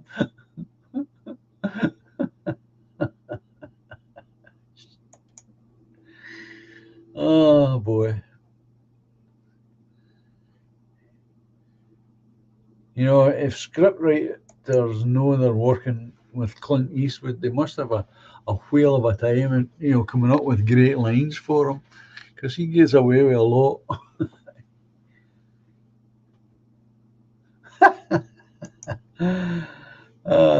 Heart. Oh, wait a minute. Where is it? It's up the one above it. Eke gets a crazy idea. You're laughing at him. Well, this is the problem, isn't it, Anglo? Heartbreak, Ridge, Firefox, so many great movies. Yeah, that's the problem, isn't it?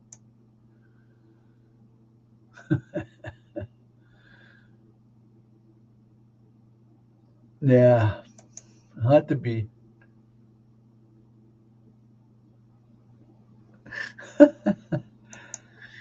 You know this dialogue, Eke. Now, if you apologise, like I know you're going to, Sounds as though he's saying this with a gun pointed at somebody.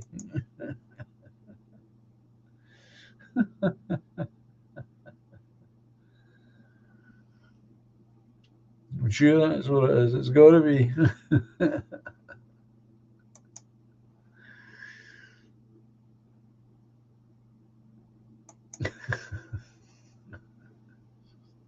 Superb. As I say, the dialogue, the writers, they must have a whale of a time.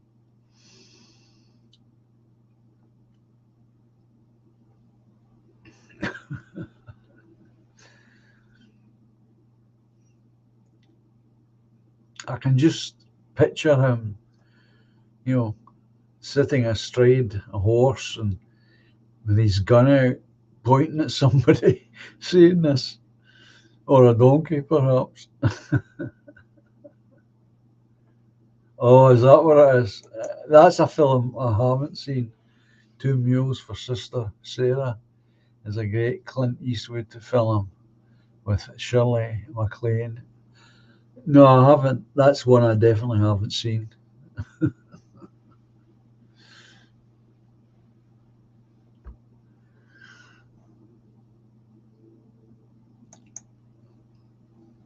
That would be a good pairing, the two of them, Shirley MacLaine and Clint Eastwood. He's saying Fistful of Dollars doesn't have the grand, epic feel of Good, Bad, and Ugly. However, it has a real neat energy about it. Very addictive and active, should I say.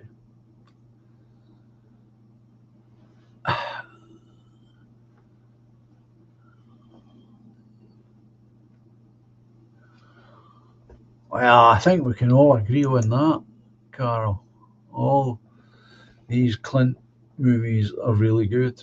I think we can all agree on that one, whether we've seen them all or not. And I know I haven't seen that. Uh, no, one with Shirley MacLaine, Two Mules.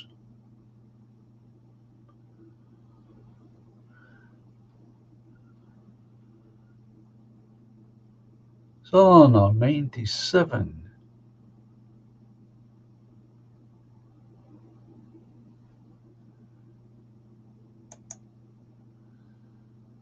Too many PA Jeets, and nigglers in our country. Niggles.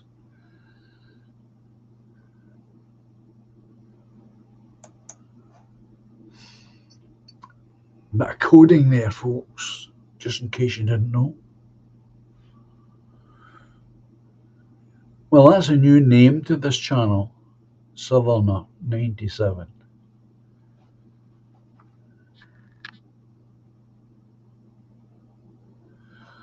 Another good film, Eki, almost picked The Searchers. I've got that in my collection as well. I bought that particular one to make sure my son didn't go past it. Yeah, it's a good film. And he made a ton of films as well.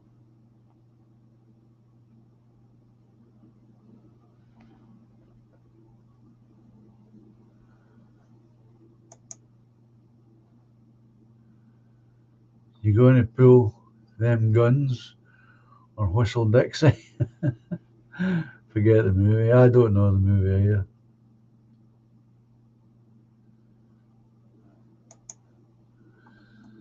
Southerner is saying, lucky if we even have a country in 30 years with all the immigration going on. The only positive thing I can say there in reply to that is you're making the assumption that nothing's going to change in the next 30 years. That things will continue as they are. And things never or rarely continue as they are. Things will always change. And I think this is going to change.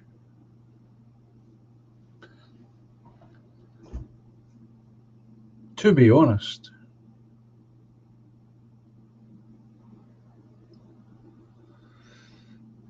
The Apartment is another minor classic. Shirley MacLaine was good in her time as well, like Jack Lemmon.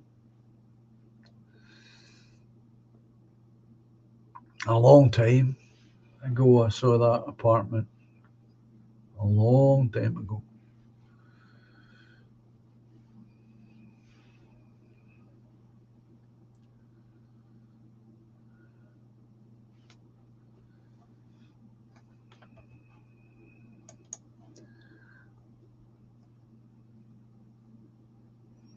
Days of Wine and Roses is an excellent film if you've not seen it. And Jack Lemmon was the lead in that. Superb. I think he actually was awarded an Oscar for it, or he was nominated.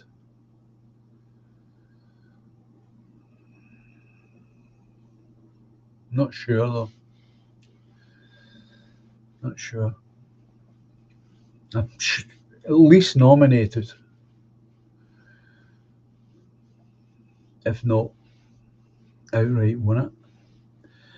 Well, look, folks, we're getting near the time. I'm going to bring on the outro music.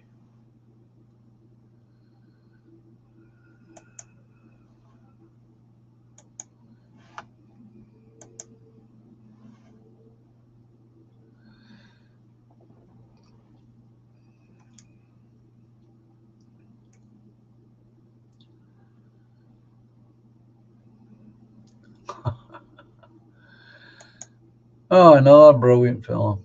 I mean, we can go on forever. I mean, there's so many great films that's been made. Not so much recently, but certainly in the recent past, such as The Odd Couple.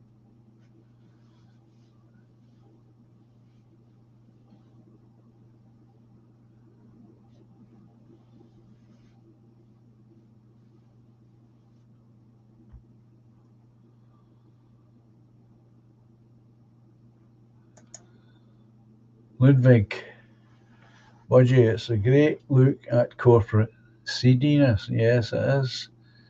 Billy Wilder is brilliant. Some like it hot, Sunset Boulevard, awesome movies. Absolutely. Matthew and Lemon, great pairing. Absolutely, Doc.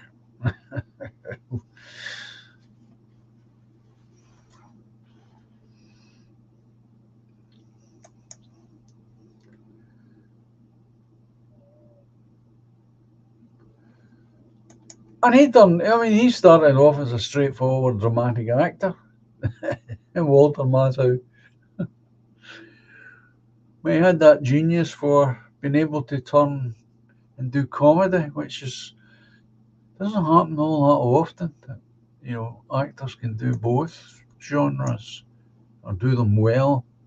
Lemon was the same. He could do straightforward drama very well. And comedy, of course. I think he was better suited to comedy than drama. Anglo saying, I inherited the love of Clint by my father. Oh, that's nice. That's nice.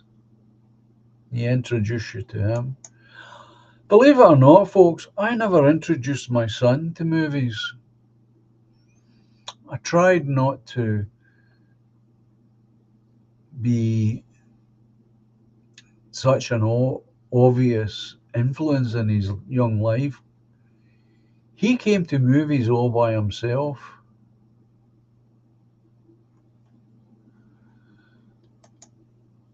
The Lost Weekend, yeah, I've seen that. I think that was Billy Wilder. I think you're right, Budgie. Ray Milland was the the lead in that, probably his best film, The Last Weekend.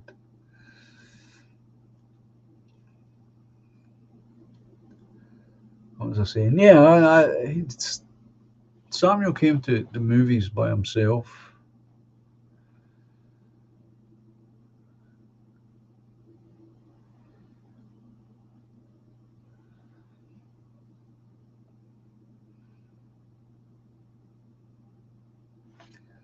And he came to movies through his interest in the American Civil War, which grew out of a computer game.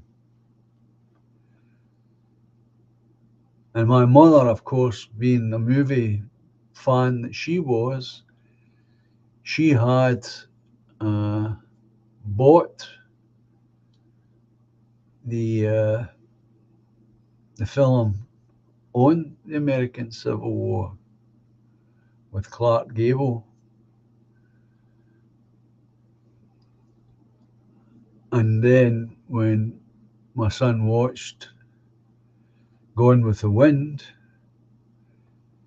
he instantly was attracted to Vivian Leigh, and that took him into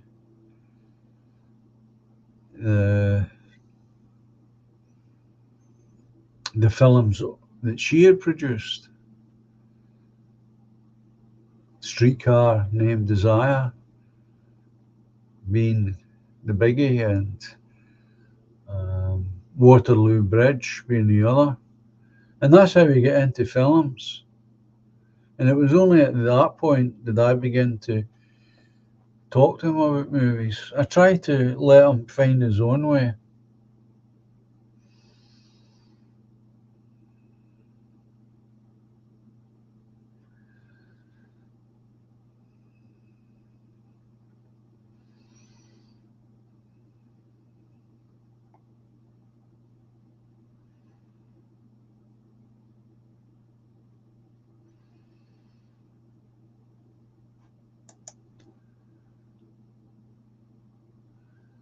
My son just told me there's a new Mr. Bean and he talks. Yeah, it's not Rowan Atkinson doing it. No, it won't be. Nah.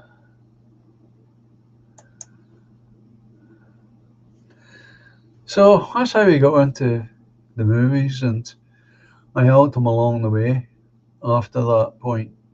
But most of it he has come to himself.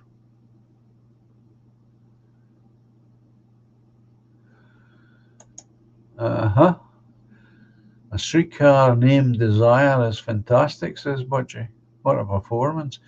Yeah, they took that entire, what you see in the movie there, Budgie, if you don't know, is what was on the stage performance. There was only one person in the movie that wasn't in the stage production.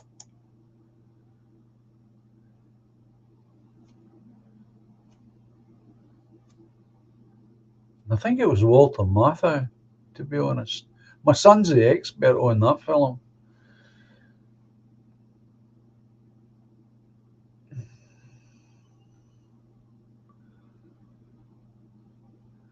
Well, that's the way I did it, Doc. Give them a flavour of what's out there and leave them to have some discoveries of their own. That's the way. That's exactly what happened. He found his own road to these films that we would all agree are superb, classic movies.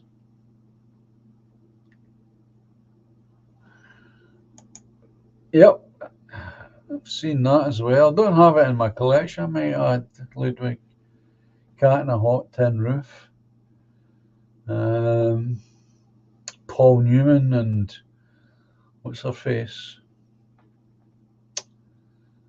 Oh gosh, her name slips my memory at the moment.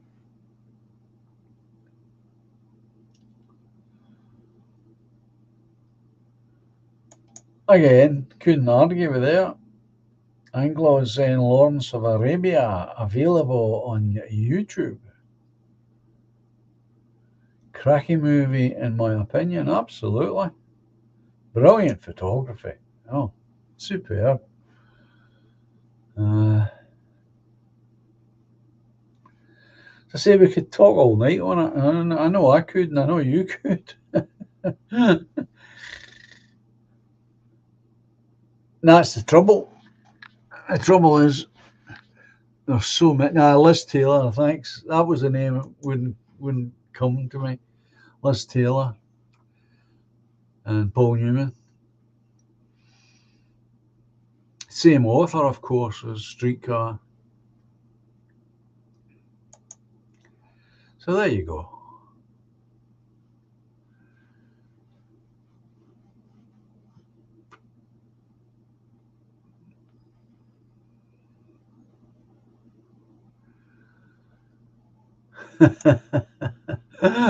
Linda, I like it.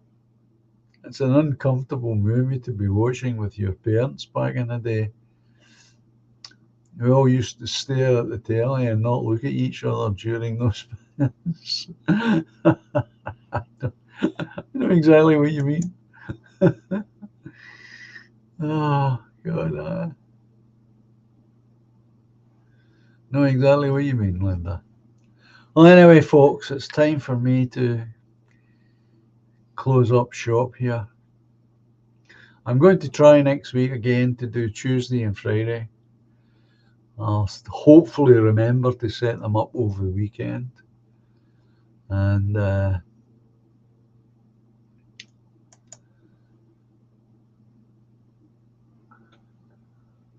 see you then. Of course, next Friday will be the movie review.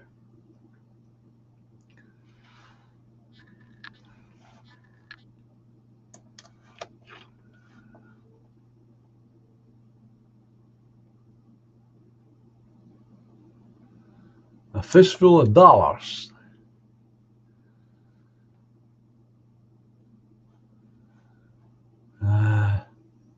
So yeah, as I always say,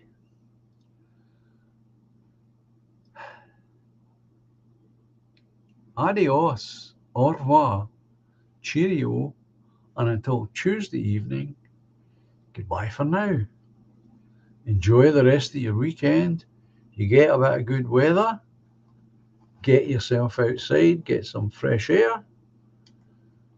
Otherwise, stay cozy and safe.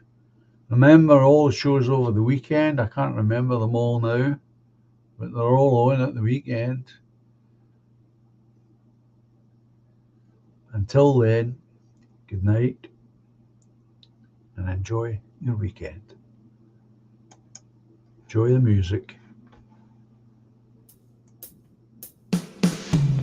Silently the snow falls, paints a winter scene, swiftly spreads the dark rim,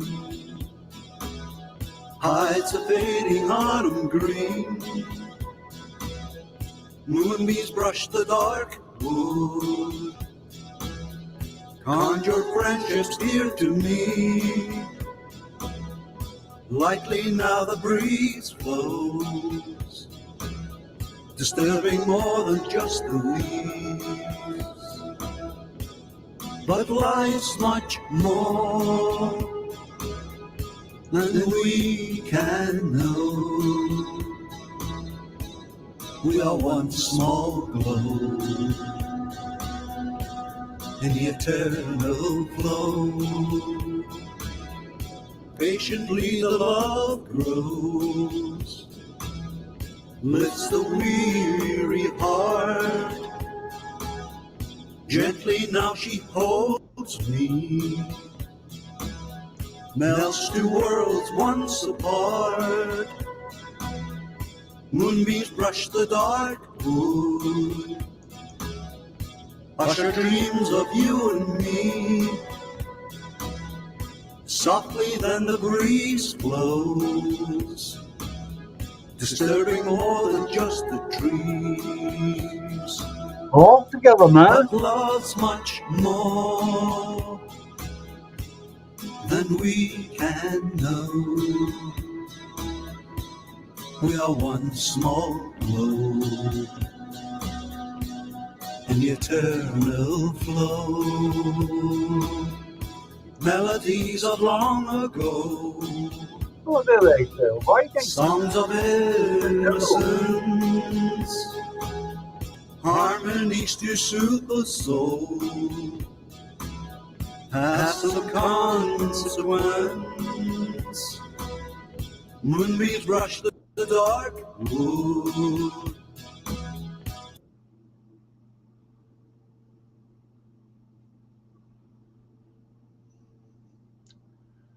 Why has the music stopped?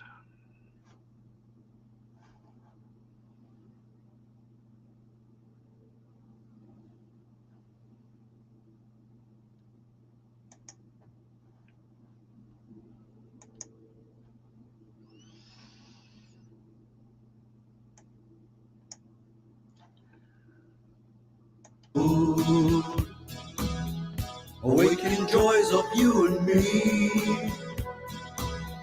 Silently the snow falls, bringing winter symphony.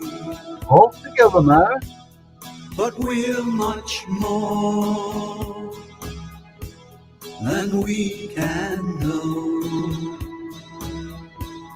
We are one small globe in the eternal flow. But life's much more than we can know. We are one small globe in the eternal flow.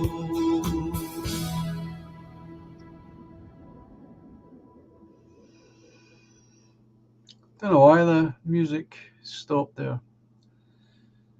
Anyway, take care of yourself, folks. As I say, if you get a bit of decent weather, get yourself outside, fresh air. And I'll speak to you all, hopefully, on Tuesday evening. And thanks again for being here tonight. Take care.